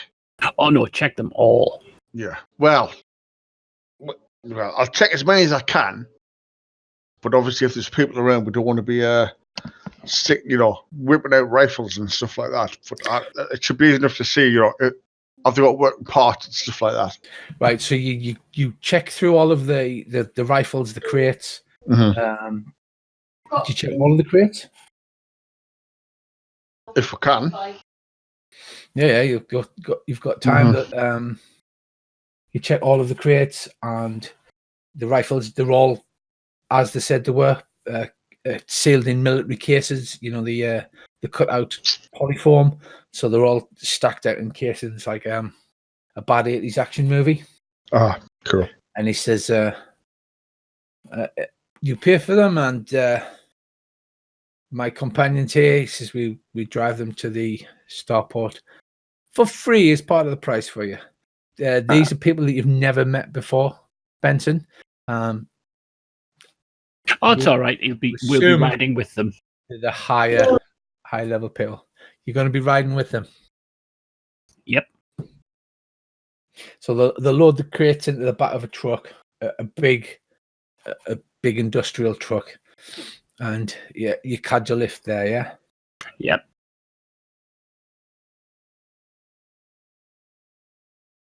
Right. You arrive at the starport. You go to the cargo door, and Ernesto turns up. He says, you've got them. Muriel, she's gone to get legal aid for our case. He says, this is excellent. And he pulls he's got his roll of diplomatic immunity tape, which he then starts taping over the crate. Right. Cool. The gentleman who drove the truck with you wait while a robot forklift unloads the crates for you onto a pallet. And then Ernesto tapes all of the diplomatic crates, and yeah, you basically wheel them into customs. The customs guys look at them, blatantly seeing the army things that have been spray painted over, and they're like, you can see them talking to each other going, but shouldn't it? And he's going, it's got diplomatic tape. And it's like proper, it's got the imperial sunburst on the diplomatic tape. Oh man, we should have spray painted some radioactive symbols on them. Obviously guns. Like, hey, they're not our guns. So you press the button, the big blast bay door opens, and your gaze falls upon the free trader loose booty. For a moment, you wonder whether this is astonishingly tightly freighted, can actually lift itself into the air. It looks dangerously as though something critical would shake loose and fall off if it tried to maneuver in an atmosphere. It's But a Millennium Falcon in a a few West. crew lounging around, and they seem genuinely happy to see you. One of the crew is a female Varga. Shit. And as you approach, she sort of sniffs the air. You sniff the air. Like remember, boys, the no spaghetti rule. Also, the no lipstick rule. She says, "Hello, I'm Lassie. I'm the engineer." Of course. And you're not like Lassie of Kim Cattrall Lassie, right? Don't know who that is. Porky's Kim Cattrall Lassie. Oh, right, sorry. I'm an old man. Yeah, sorry, Rich. It took a while there, Rich. It took a while. She says, "This is my ship, isn't she a beauty?" Andy, it was in the Navy. He starts grumbling under his breath. He's not entirely sure why, but his paper doll doesn't seem particularly happy about it. Right. It looks ferocious. We'll get everything on board as soon as we can. Are you gonna like it? Look, we've even got handouts and shit. Boom. That's what I like to hear.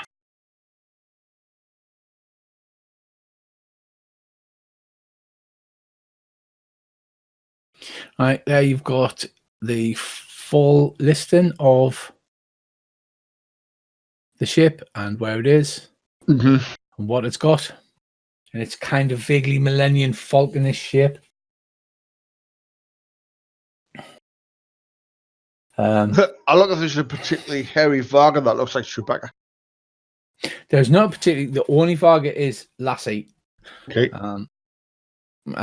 The engineer, and she's quite happy. She says, once she finds out that Andy is an actual engineer and he's been in the Navy, she's like, "Oh, please come and have a look, come and have it." And she takes Andy and she takes him down to show him the engineering. Mm-hmm. How long is it going to take us to jump to Little Heaven? Roughly. 3 jumps. 3 jumps. The way jumps work is it takes a week per jump. Okay.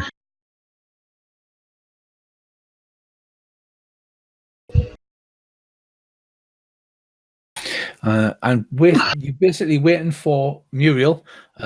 Lassie takes Meg off to look at the engines. The cargo is loaded at the cargo bay, which is on the lower deck, as you can see. It's all logged into the books. It's marked as miscellaneous firearms, however, because they can't exactly put what it is precisely. And Ernesto says, "Well, we're just waiting for Muriel now, and then we can push off." Well, while they're waiting, I'm going to go to the head, if you know what I mean. You go to the head. Unsurprisingly, everything's configured to be both human and Varga friendly. There being a Varga on board. She seems extremely happy to see a member of her own species. So Earl is in the fresher. I just did it. And you two are on the cargo deck. Actually, no, that's that's the communal line. So Earl is in the fresher on the other deck, right? Everything gets stowed aboard. You're all clamped down with clips, and then there's a bunch of officials come over. It's about a dozen of them come over in their official uniforms with their imperium sunbursts on, and they walk up to the captain. He rolls out some paperwork. He says, he scowls at them and says, "We're here to investigate the ship and the cargo, question the crew, any passengers that might be here." He says, "You have to double check your manifests and your flight logs." So basically, they're splitting up into groups. Some of the crew members take them off, and there's a snotty, officious-looking man comes over to speak to you. They stop and look at the cargo, Bracy and Davy, but they can't do anything to it because there's obviously diplomatic stickers all over it. Diplomatic immunity. So basically, they spend 10-15 minutes questioning you, asking you where you're from, asking your employment number and your place of residence, where you're going, making sure it all tallies. They've got their hand computers, their highly advanced hand computers that looks like it's made out of 80s plastic, a bit like something out of Buck Rogers in the 25th century. bitty. Statement. And although they note everything down, they don't stop any of you.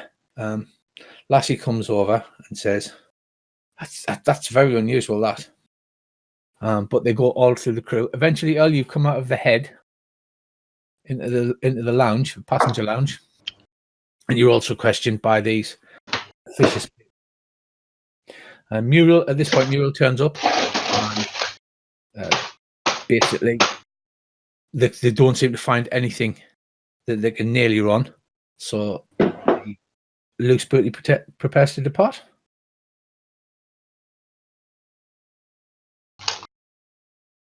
I'll make a name. Have these guys got name tags on and stuff? Yes. I'll make a note of the names just for future reference. As you are suspecting, there's definitely something up here because you're getting unnecessary scrutiny, even though you've got a pallet full of illegal firearms. I'm back from the head. Right, what a miss. King Kong's finger, that's what you missed. Oh dear.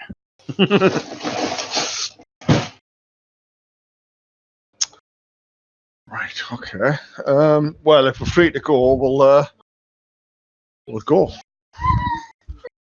Yeah, so everything, all the flight plans are pumped in. You are asked to strap in into your bunks, which is in the upper deck areas. I'll turn around to Molly and say, "This is handy, isn't it?" Earl? Yes. Do you think it may be worth, if it's possible to do so, we've got our flight plan, deviating from that flight plan just ever so slightly. Oh yes, I would absolutely do that. Into the sun. So, but still making better little. Well, here's the thing, right? If we take a circuitous route, which is what you're suggesting, it'll be very hard us to be intercepted except at the point of destination, since space is big, which is why it's called space. Because if it wasn't, it would be called stuff. Small, smaller stuff. It'd be called full. Because I think we're going to get intercepted or pirated. Oh, I think that's very likely. When we get to where we're destination.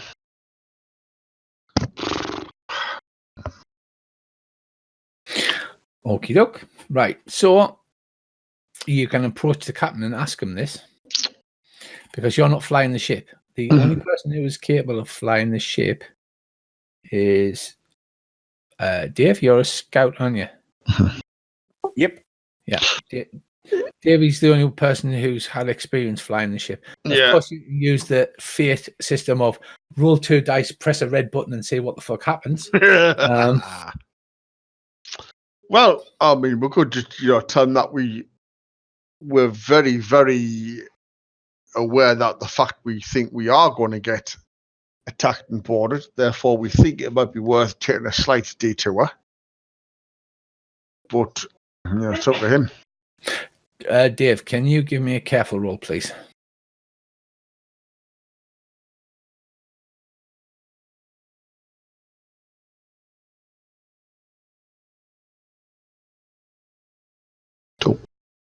A 0. Right. You approach the captain, and you say, you explain you've had some experience with piloting, and he says, "Don't worry, because of the raiders, the file flight plan, we are going to be going. We're not going on the file flight plan, so we won't be able to be intercepted, except by a 1,000,000 to 1 chance." Yes, so we know how often that happens. 9 times out of 10. Exactly. But yes, he says, you've obviously got some experience there, Meg. And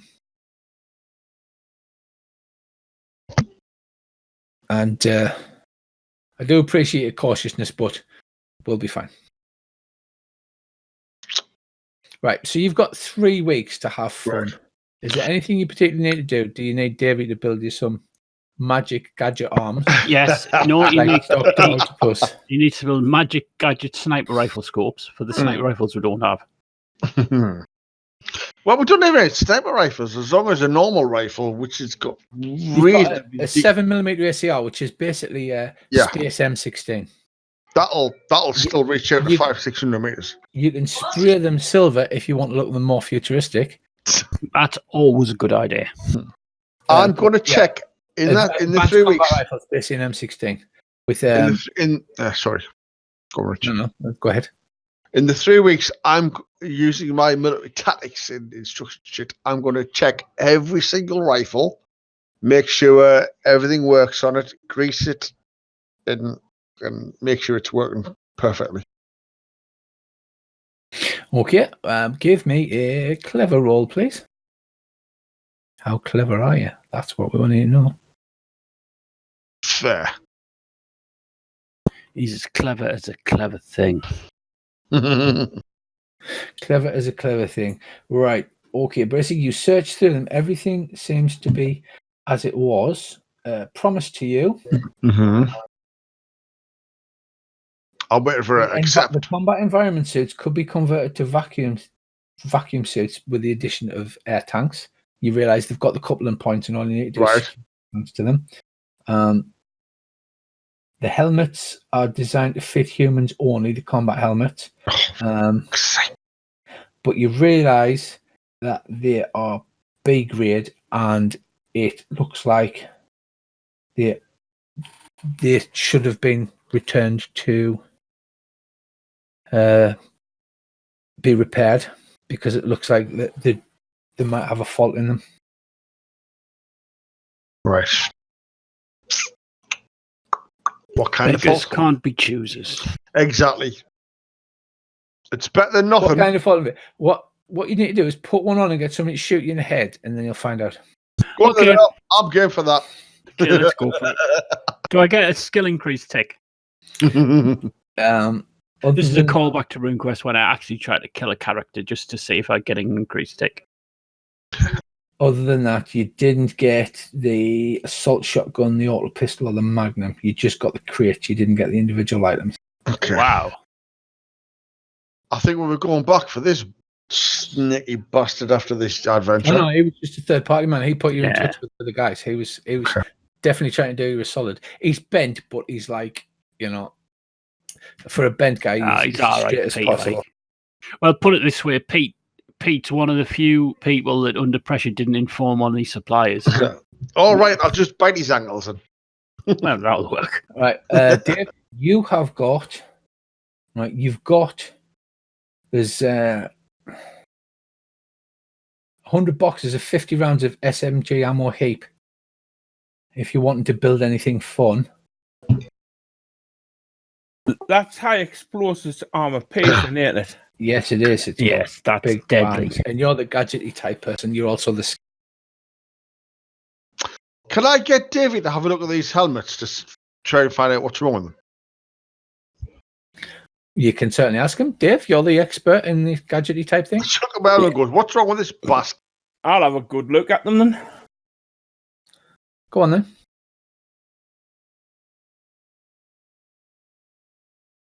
George, that's a clever roll of 2.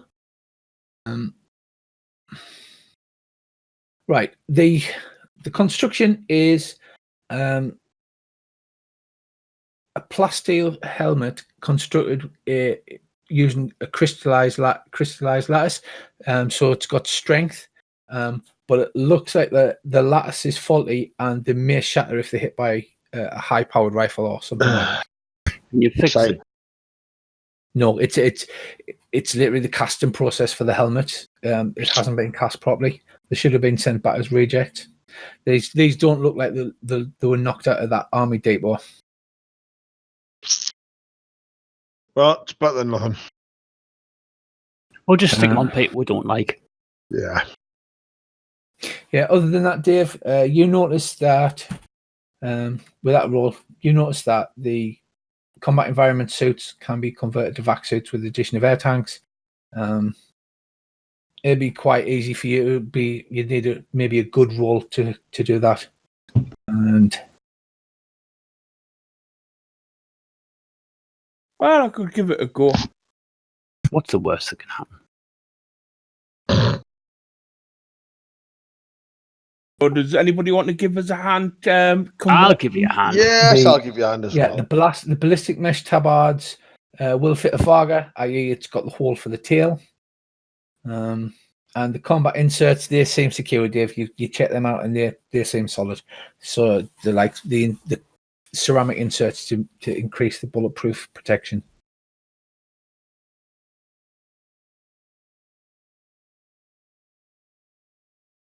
Right, so is there anything else you need to do? Because you've got plenty of spare time. Do you want to check up on library data or anything? Or I think we need to talk tactics for like about a week.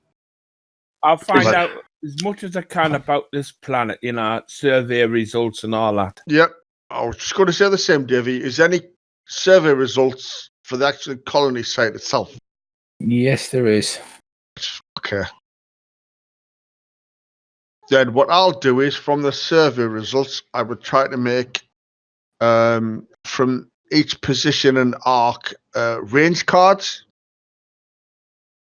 That's a really good idea. If you know what they are, Rich. Do you know what they are?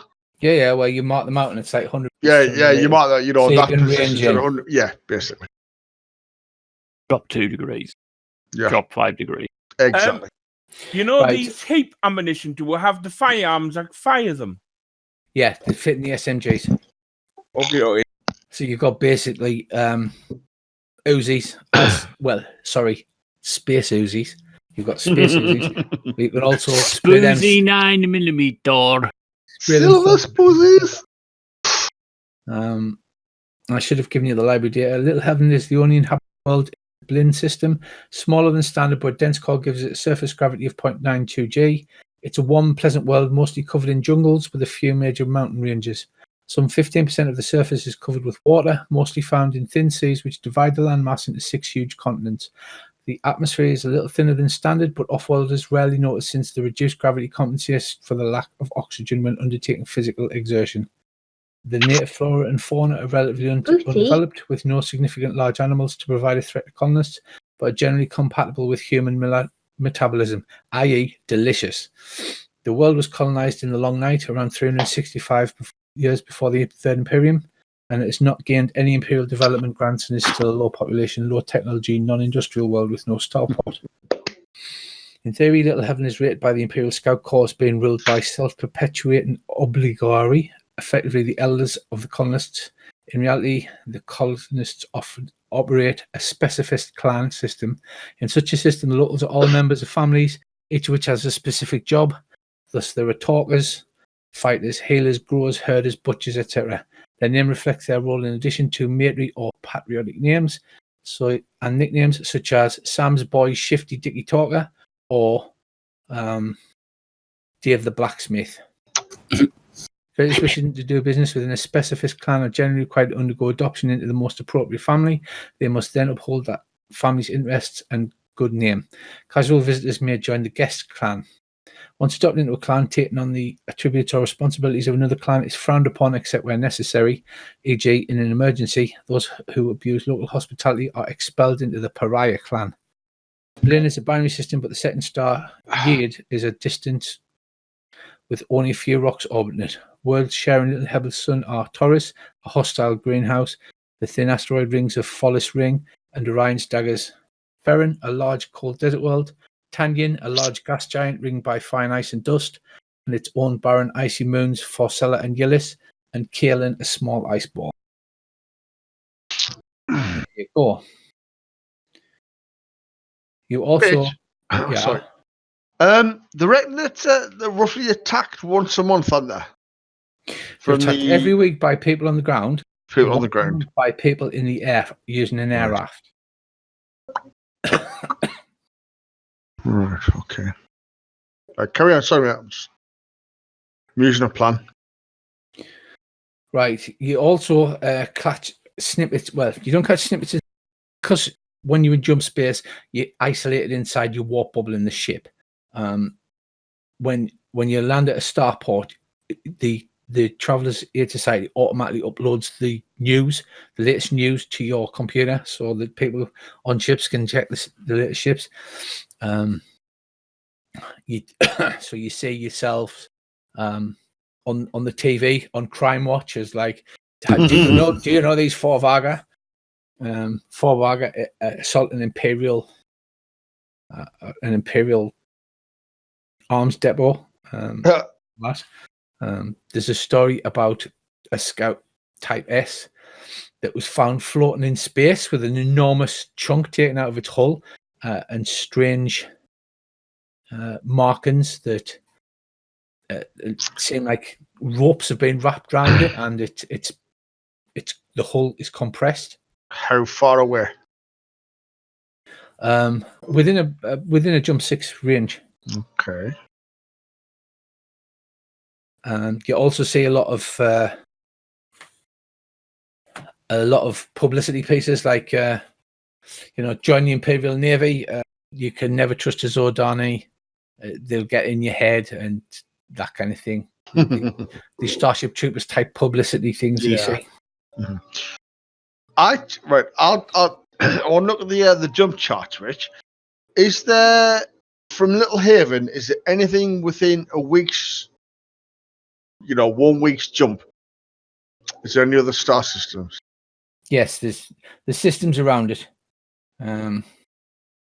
The way the jump space works is jump is rated 1 to 6. Mm-hmm. The jump always takes a week.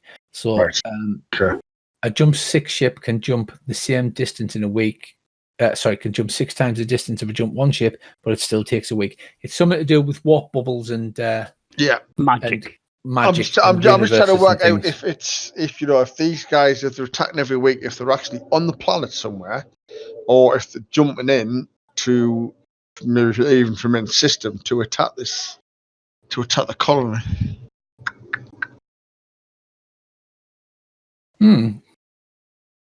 Interesting.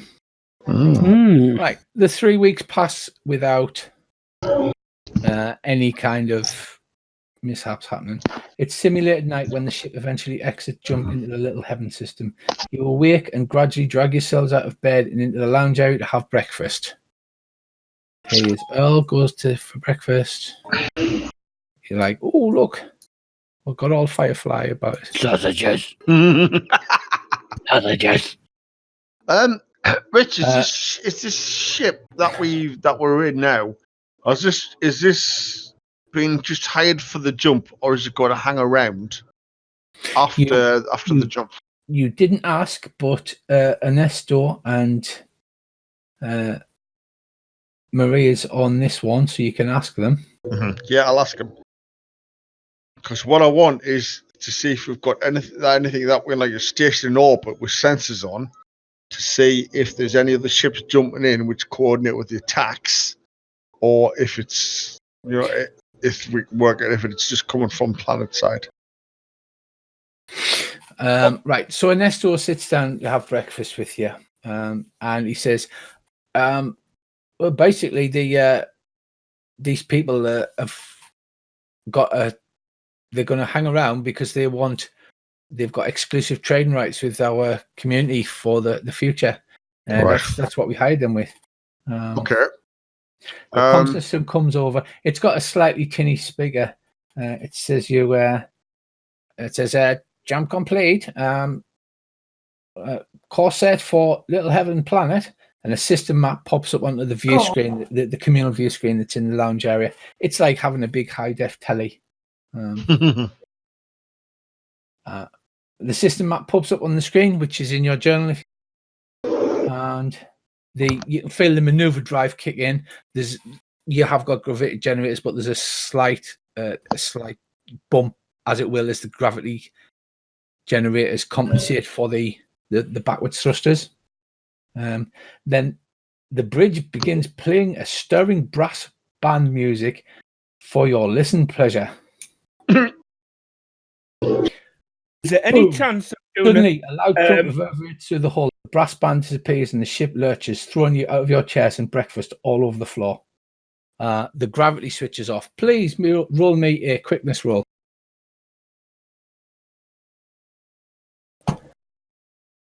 2. All of the lights go out. The gravity goes off. Did I drop out roll 20? Yes, you did.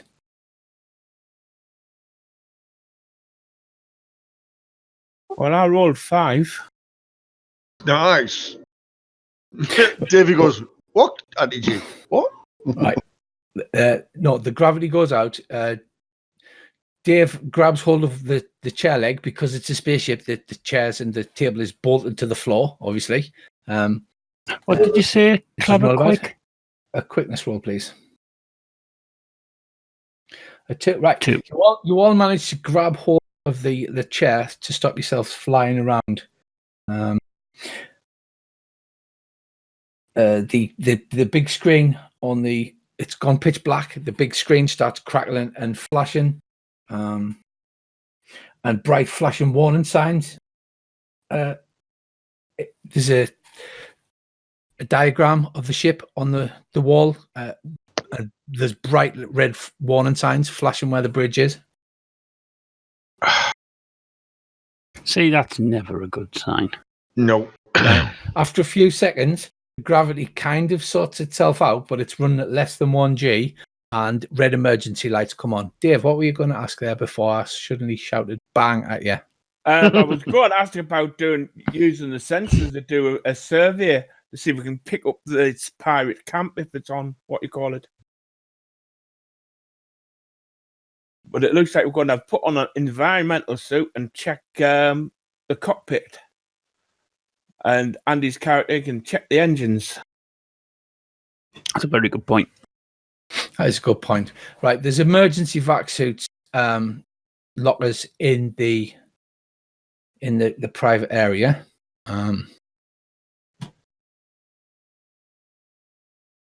So you will have to go down the lift at A. So are you all pushing yourself into vac suits? Oh, Yeah. yes. I find one with a tail hole.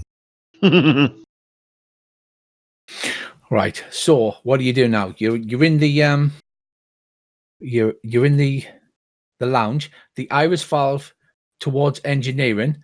It's got a little red and green light because it's obviously high-tech sci-fi LEDs. The light's gone from green to red to indicate that the iris valve is locked. Dave, because actually, and Bracy, because you're an Imperial Marine, you'll know that in cases of explosive decompression, the iris valves will jam shut to prevent any kind of hull loss. Right. Dave, you tap on the computer, and like I said, you've got the diagram of the ship up, and the bridge is flashing red. Right. I'll let the guys know. It looks like we've probably been boarded, or in the process of being boarded.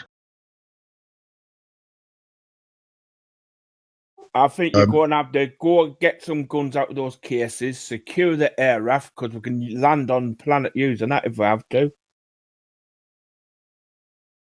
Right. Okay. Okay. Okay, so you pull yourselves into your tight, form-fitting vac suits. Think Erin Grey from Buck Rogers. Oh, Your silvery cat suits. And what do you do first? Right. Okay. Dave, have you got a? Can you get a display up of the ship to see if there's any sensor readings for? If there's anything, if there's any obviously decompression areas, apart from the bridge where we might have been, breached or boarded. Yeah, looking for damage control. Okay, Dave, make me a clever roll. You know where it is, and because of your doll's training, you'll be able to find that out. But in the passenger lounge, you're kind of locked out of the computer system. One. Oh, but he rolls a 4. Yeah, Davey's like, computer system, fun. Right, Give you whatever. The bridge is explosively decompressed, and all of the iris valves are jammed. Shit. What else did you want to know? The lift has been disabled, but in the vein of every alien's move ever, you can go through the hatch and climb down. I was going to say, there's got to be an air duct. Yeah. Right. Are we above the bridge or below the bridge? Right. We're above the bridge. You should be able to see, if you scroll to the right, you should be able to see the deck plan. Yeah. You're on the upper deck. Upper deck. So okay. Right. There's There's the iris valve, just where Andy's name is. That's. Yeah. Where's the bridge on the lower deck? Is it on the right or the left hand side? It is the one with the 2 seats on the right hand side. Okay. Okay. There's a lift.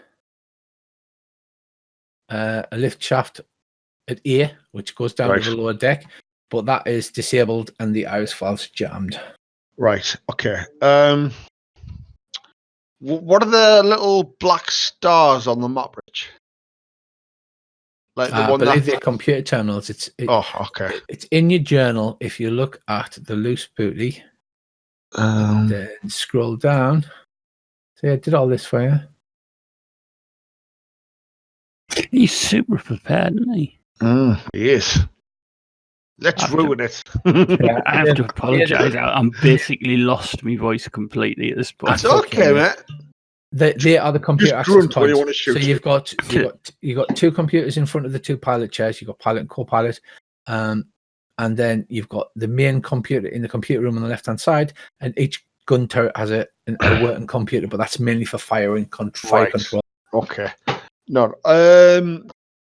If we run straight down that middle corridor down the engine section, you will bump into the locked iris valve. You can try and force an iris valve, but it takes a combined roll of a 5 to force an iris valve. Okay. No. All I want is can I work out is there a way down from the upper engine thing into the lower? If we get through this iris valve. Yes, do you see where there's B? It's got one of those engineers. Yes. Semicircular. Yeah. Yes, the little B, yeah.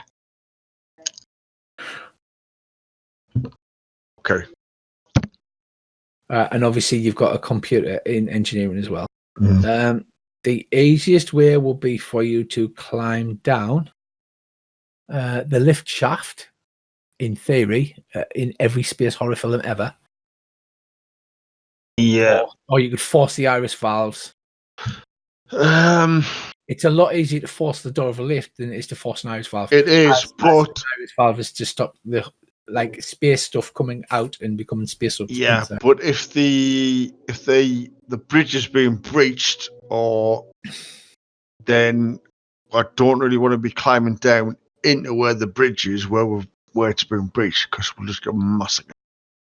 Okay. Right, I'm using somebody else. Think. Chris is like, I have nothing to shoot. I do not know what to do. I think we should go to the air raft, load as much weapons we can into the cargo. Yeah, well, that means us breaking into the bloody lower decks, Davey, which means we've got the same problem. Right, now the is problem the is- lower deck is Yeah, the a little cargo problem here. space The problem is- pressurized? The ship has been set on a course to go for the planet.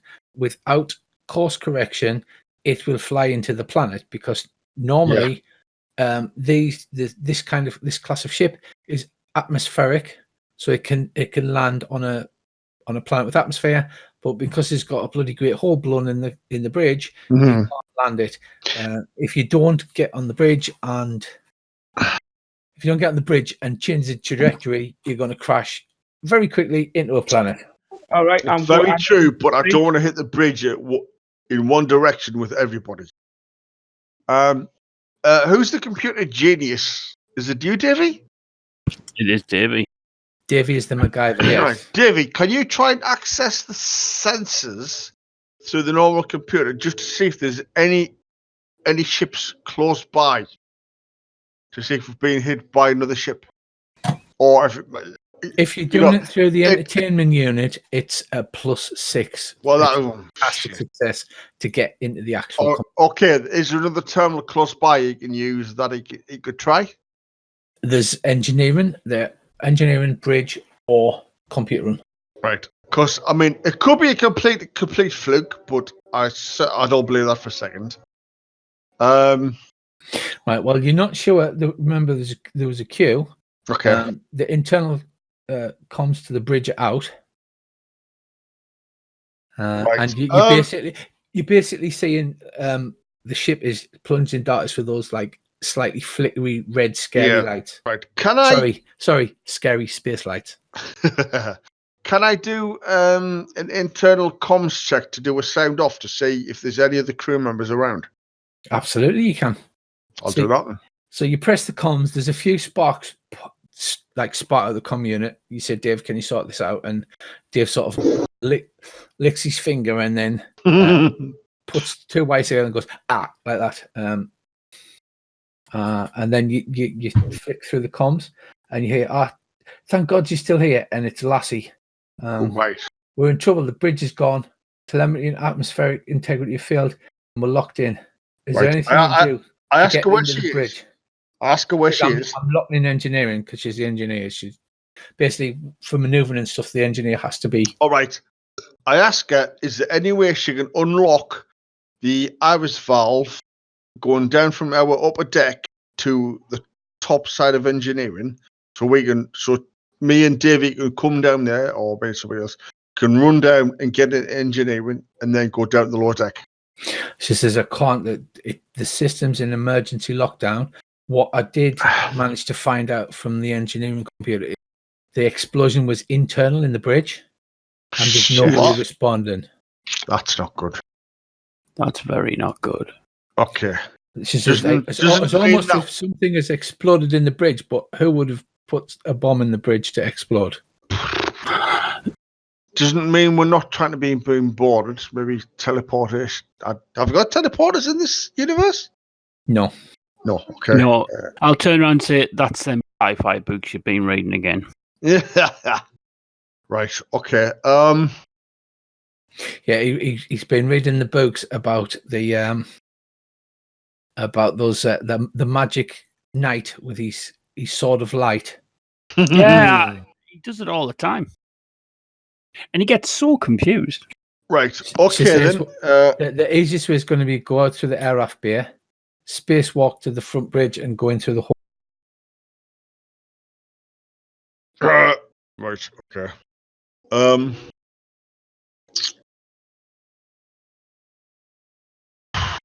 Dave, your doll was the scout. This is easy. Yeah, I can Right. do that. I ask her, if she's in the bay, has she got access to normal sensors to see if there's any other ships in the immediate vicinity? I'd like to say that there's absolutely no feckin' way that I'm going out of an airlock. Just saying. She says, I'll tell you what I'll do. I will have a roll. The GM says I can have a roll, and I'll tell you.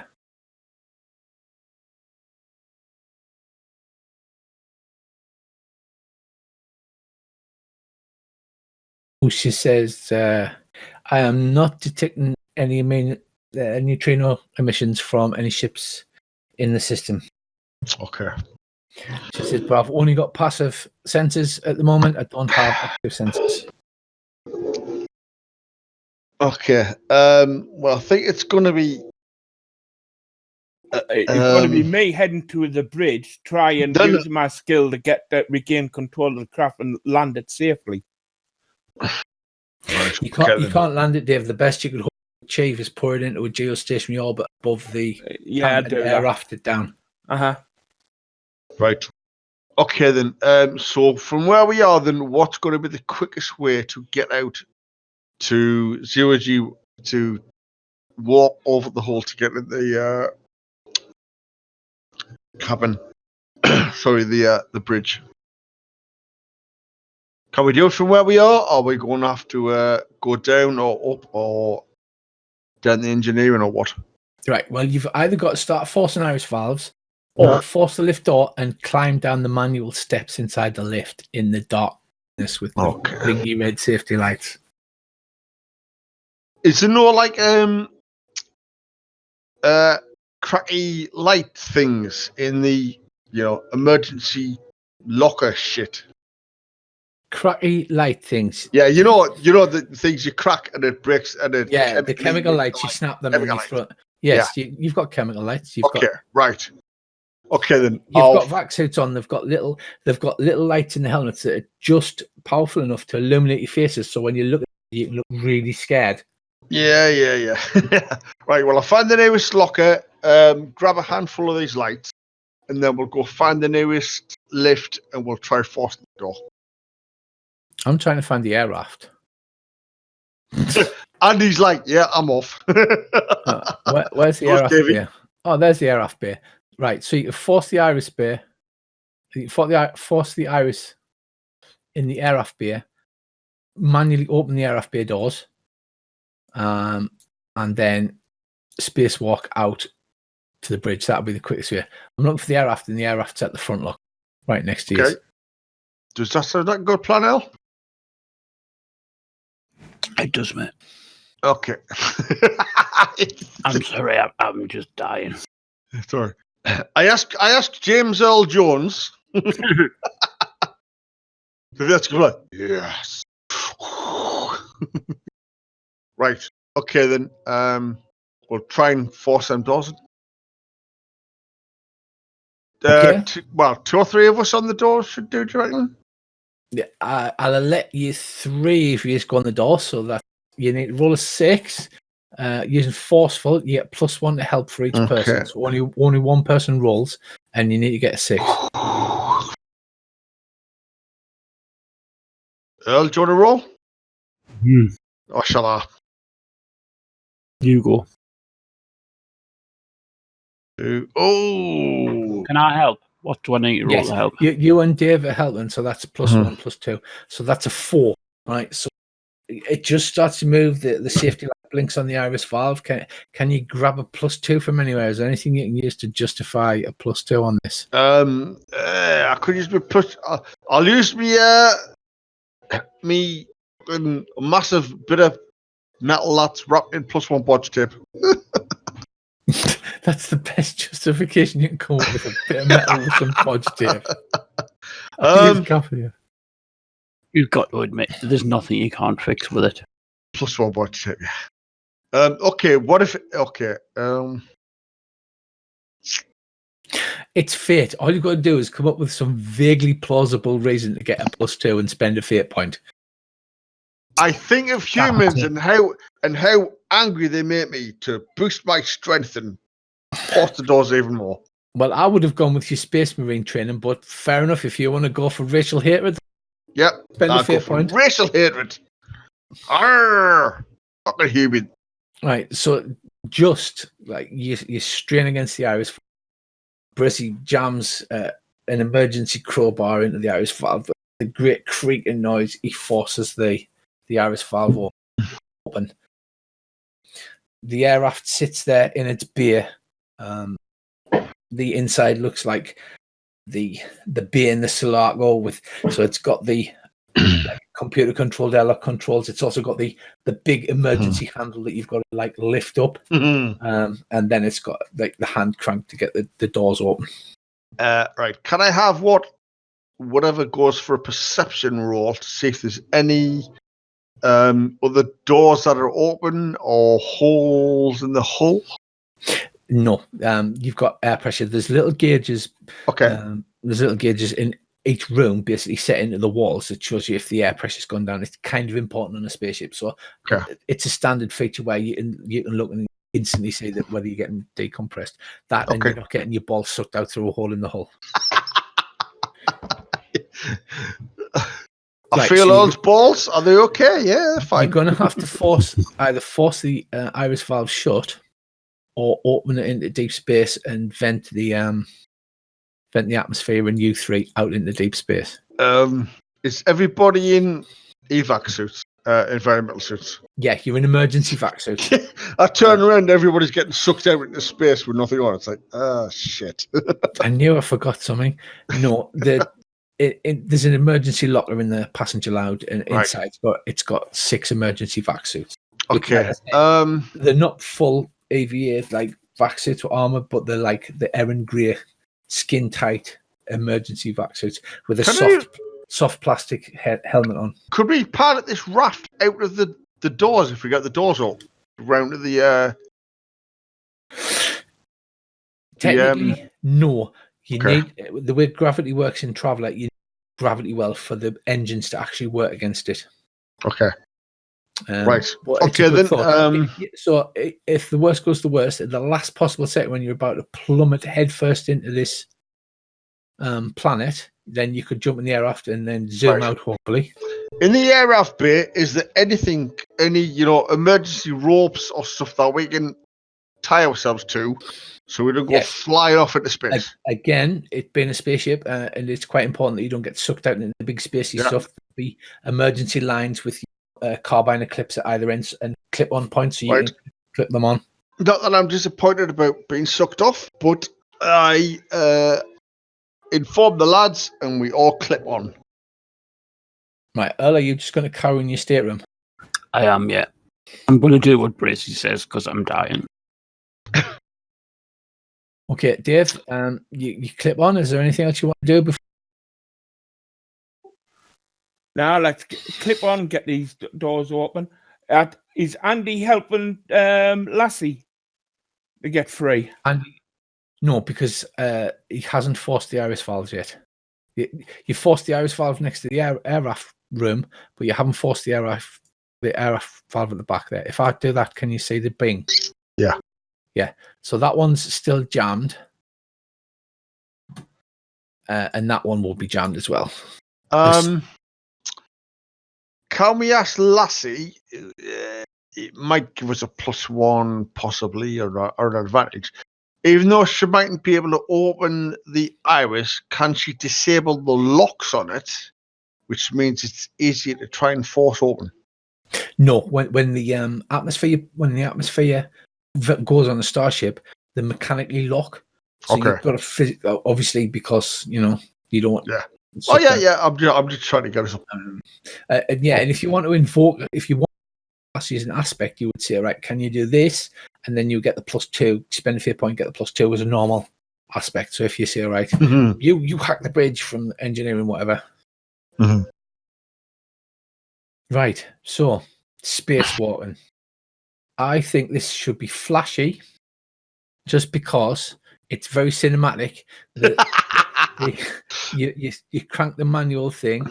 Have you closed this iris valve again? Yes, I suppose probably best to. Drain? I don't know. Yeah. Yeah. Okay. Right. So you force it shut with Earl safely on the other. Right. Let's have some flashy roll as you hold on tight and then. Oh, 4 ching! I tiptoe across the fucking hole.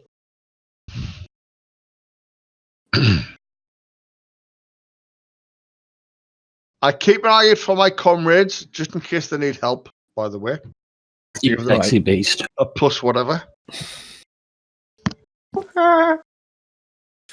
Right. So, George, you get to 0. You're crossing across the hull. You can see now, as you look down from above and to the right, there's not strictly windows in a traveler starship. They basically have viewports because obviously windows can break. So the metal from the inside of the bridge is blown outwards. Right. Okay. And you cross fine.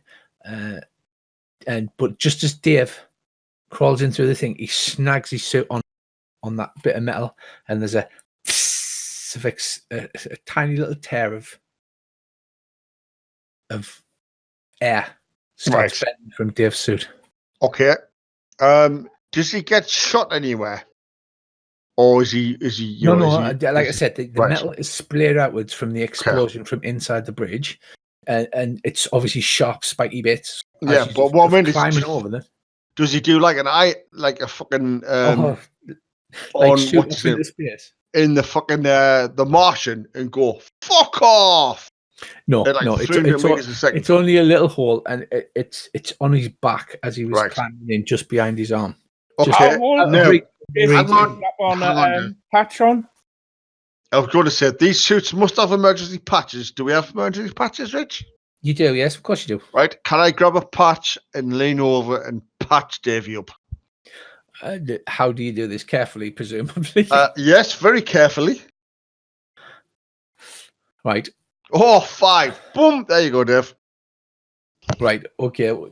With the skill that only a trained space marine has, you're literally trained by being thrown out into space and like having because they don't mess about in the Imperial Marines. Dave, he slaps a patch on you, and you're okay. Right. Okay. Now that you're in the bridge, you can see the crew of the Nazi have been sucked out from the bridge. There was obviously a bomb in the pilot's console as the console's all blown outwards. That's not. But it looks like you would get the co-pilot seat, which is to the left, working again.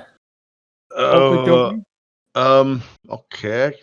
Can you fly this, Dave, or make it work? Okay. Oh, aye. Right. I just check in the bridge to make sure there's nobody floating around who are possibly dead or dying.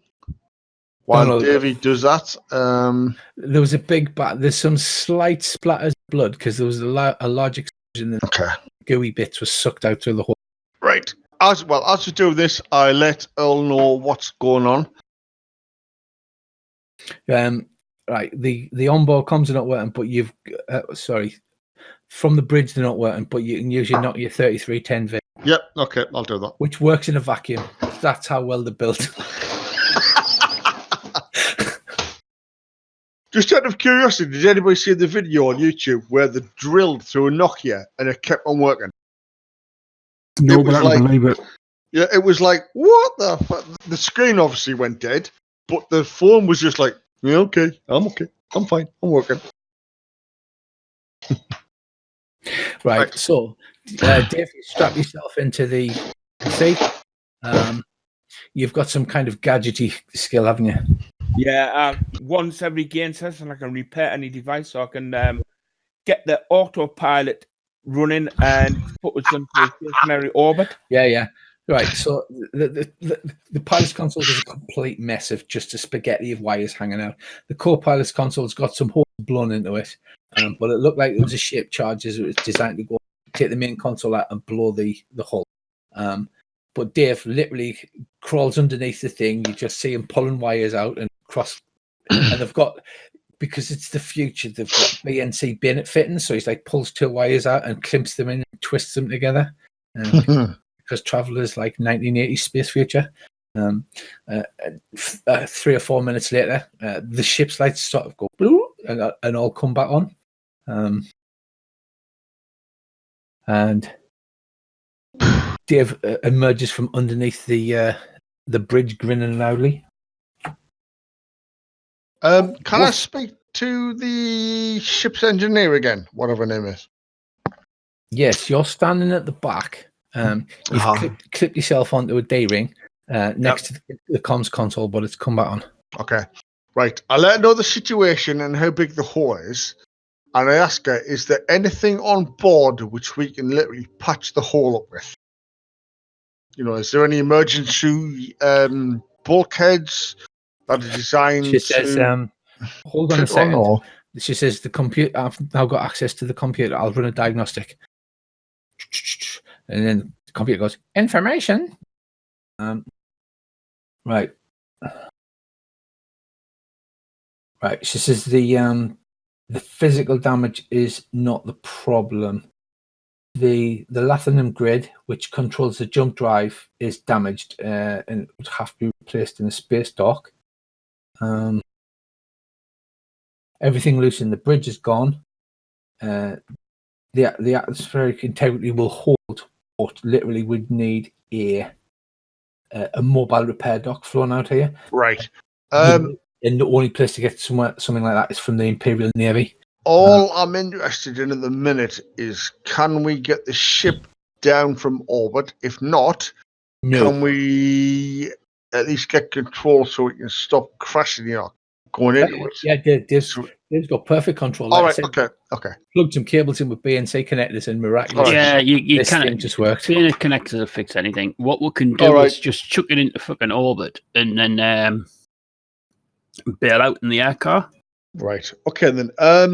Once we're in the bridge, I asked Davey if there's a terminal working, if he can, do a complete ship diagnostics to see, is the cargo bay still got pressure, or can we get to the, can we get the aircraft in to get the cargo down, or is the entire ship basically compromised?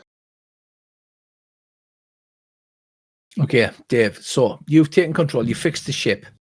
Bracey chuntering away on the end, on the thing. You think he's got a thing for. You can, because you can tell it's all about body language with the Varga. But you concentrate. You fix your bayonet sentence together. You run a quick diagnostic of the ship. You find out yourself that the jump grid's basically gone on the bridge. So you yourself, you reckon that the safest thing to do will be to pour it into orbit over the planet. Okay, I'll do that then. Right, Bracey, while you're waffling on, Dave's like, it's like, yeah, whatever. He's already pressing buttons, and there's like, you can feel them.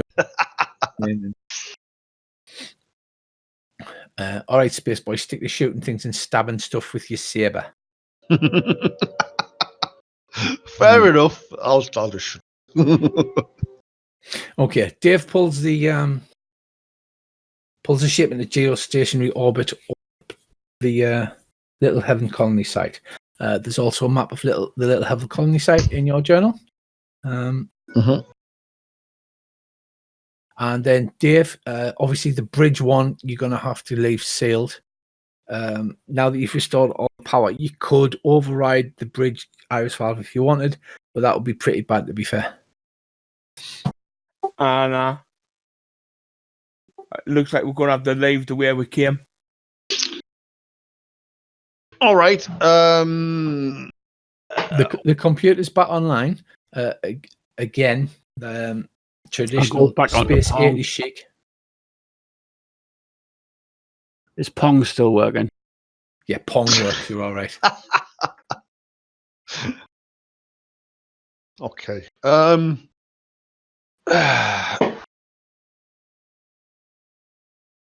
Right. So you basically you managed to get back to the aircraft, no problem.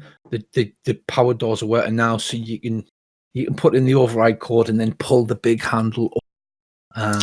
Let me make sure all the guns are on board. Yeah, everything else is guns. intact. It was a shaped bridge. I mean, who would possibly have planted a bomb on the bridge? To be fair, Can I have a look, Rich, to see if there's It'd be that From shifty where- bastard who from came where up. from where the shift charge went off? If is there any evidence of what's left over? Is there any basically bits of it left or stuff like that? everything pretty much got sucked out of the sucked out through the big hole in the front.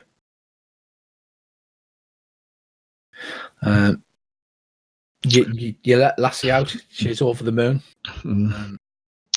She looks really sad. She's like, I don't have any kind of contacts that could get a mobile repair base over here. Jumped in by the Navy. Surely there must be security logs on the bridge. Yeah, there will be. Right. Okay. Well, you've got the bridge sealed off, right? And you've got the manual locks gauged, so that's not going to come. The Irish valve is not going to come loose, right? Okay. You've got access to CL, which is the main computer. The left hand side is the captain's cabin. So you can see on the key the stars are where the main computer terminals are. So you can access the bridge logs if you want. Yes. Normally you would have to hack them, but Lassie has the encryption keys. So she can type those in. Right. First thing we'll do is download them, just to be certain, and then we'll have a quick look just to see from just before we lifted off if there's anybody who is on the bridge who shouldn't be on the bridge, or anybody round about the area where the chip charge was placed. Right. Okay. Dave, you're probably the best person to do that. Okie dokie. I'll have a go. Make me a clever roll, please. Oh my God, Dave! Nice your one, dice mate. rolls. Right. So, you wind back through this through the tape. You see the bridge going backwards. Everybody like walking backwards and what have you. Just before you left Silea, the custom agents got on, and what you noticed was that there's two of them went the bridge. One of them was standing talking to the captain, and the other one was walking back. But the image is kind of blurred and pixelated around him. You know that some high tech sort of anti-surveillance gear can shield it from normal scans. So you can't actually see anybody putting a bomb down or anything, but you can see that his outline's blurry and the briefcase he was carrying is kind of pixelated, as if it was concentrated in that area. Right, Good Rich. We saw all of them who got on board, and we obviously can see the ones who aren't pixelated. So who's the one left then, from our memories? Right. Well, you mark his name down. You know which one it is. It was Imperial official Edgar. I'll be having words with that fucker later. Well, not in this ship you won't. Not on this shift, but at some time I'll be having words with them. And it'll be a one-way conversation, that's for sure. I also suggest that we go through the dead crew's cabins to see if there's anything salvageable, and also anything that will either be sent to their relatives. Uh-huh. Right. Okay. Again, Lassie's got the overrides, and you go through the cabins.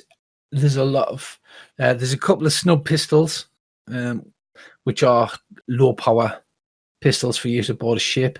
There's a lot of personal effects such as hollow crystals with pictures on, music discs, things like that. Occasionally, even old-fashioned writing that have some letters and things like that.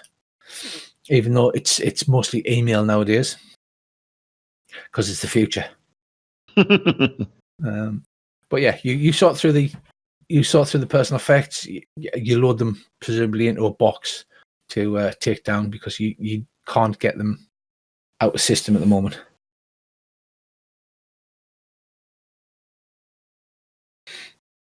Right, so you start to ferry personnel and the big crate full of guns down. As you shuttle cargo down in the air after, you get a good view of the settlement. Little Heaven lies in a wide, heavily forested valley running north-south and edged by bluffs. The town itself is set around an open green area and comprises some 42-story buildings. Not 42-story, 42-story. gigantic buildings in the sky. Which seem to be made out of local wood and stone, but which incorporate old cargo containers and what look like hull plates from an old starship. You can make out buildings which are probably barns or schools or warehouses. There's a hall, a school, and some form of religious building. There's a mining laser in an open mount to one side of the green. You do have the maps available in your journal. The entire settlement is surrounded by barbed wire entanglements and trenches. Outside this, there are crop fields for several hundred meters all around, and the fields adjacent to the barbed wire have been cleared to give an open swathe of land about 100 meters wide in all directions. A few tracks lead off into the jungle. The local people look grim and determined as they help to unload the aircraft. Final trip down, you notice trestle tables have been set up on the green, and local people are setting out a large meal. The settlement is 700 members. 50 could be called warrior material. Another 200 are too young or too elderly to be of any use. The remaining 450, both men and women, may be willing, but they lack any knowledge of weapons or tactics. They have 700 of those spring-powered dart guns, 6 double-barrel shotguns, and the ancestral ship possessed 2 7mm bullet rifles, now 365 years old, which are still in service. Oh dear. They're running low on prospecting and survey charges. The last set has been deployed. Shit.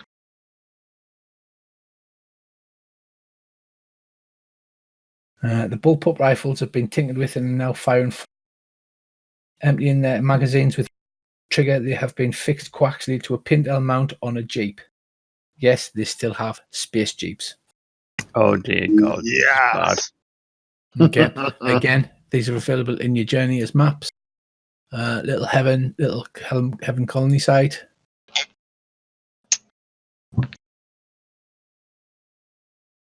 So basically, everybody looks sad, but the trestle out a local dish of the local flora and fauna. You primarily meet these. You do notice that the place is extremely hot. It's a very hot place, and you're almost constantly walking around with your tongues lolling out, panting. Okay.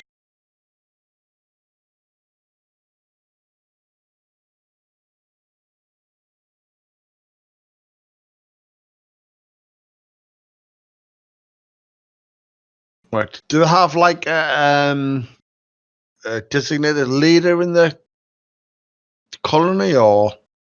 They have this like clan structure, so they have designated leaders. So Ernesto is basically your liaison. Ernesto and Muriel. You find out that there haven't been any more attacks since Ernesto. Is that a coincidence? Maybe.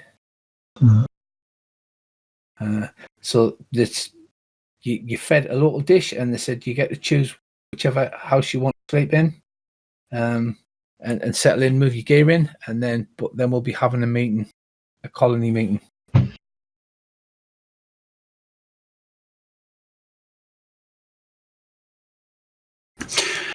Well, Lancer, this is your Yep. ballpark.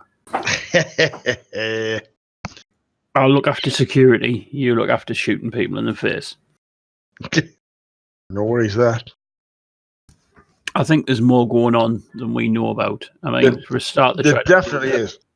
They're trying to blow the ship, right? Why were they trying? Why is this colony being attacked? I mean, it's got nothing. Look at it.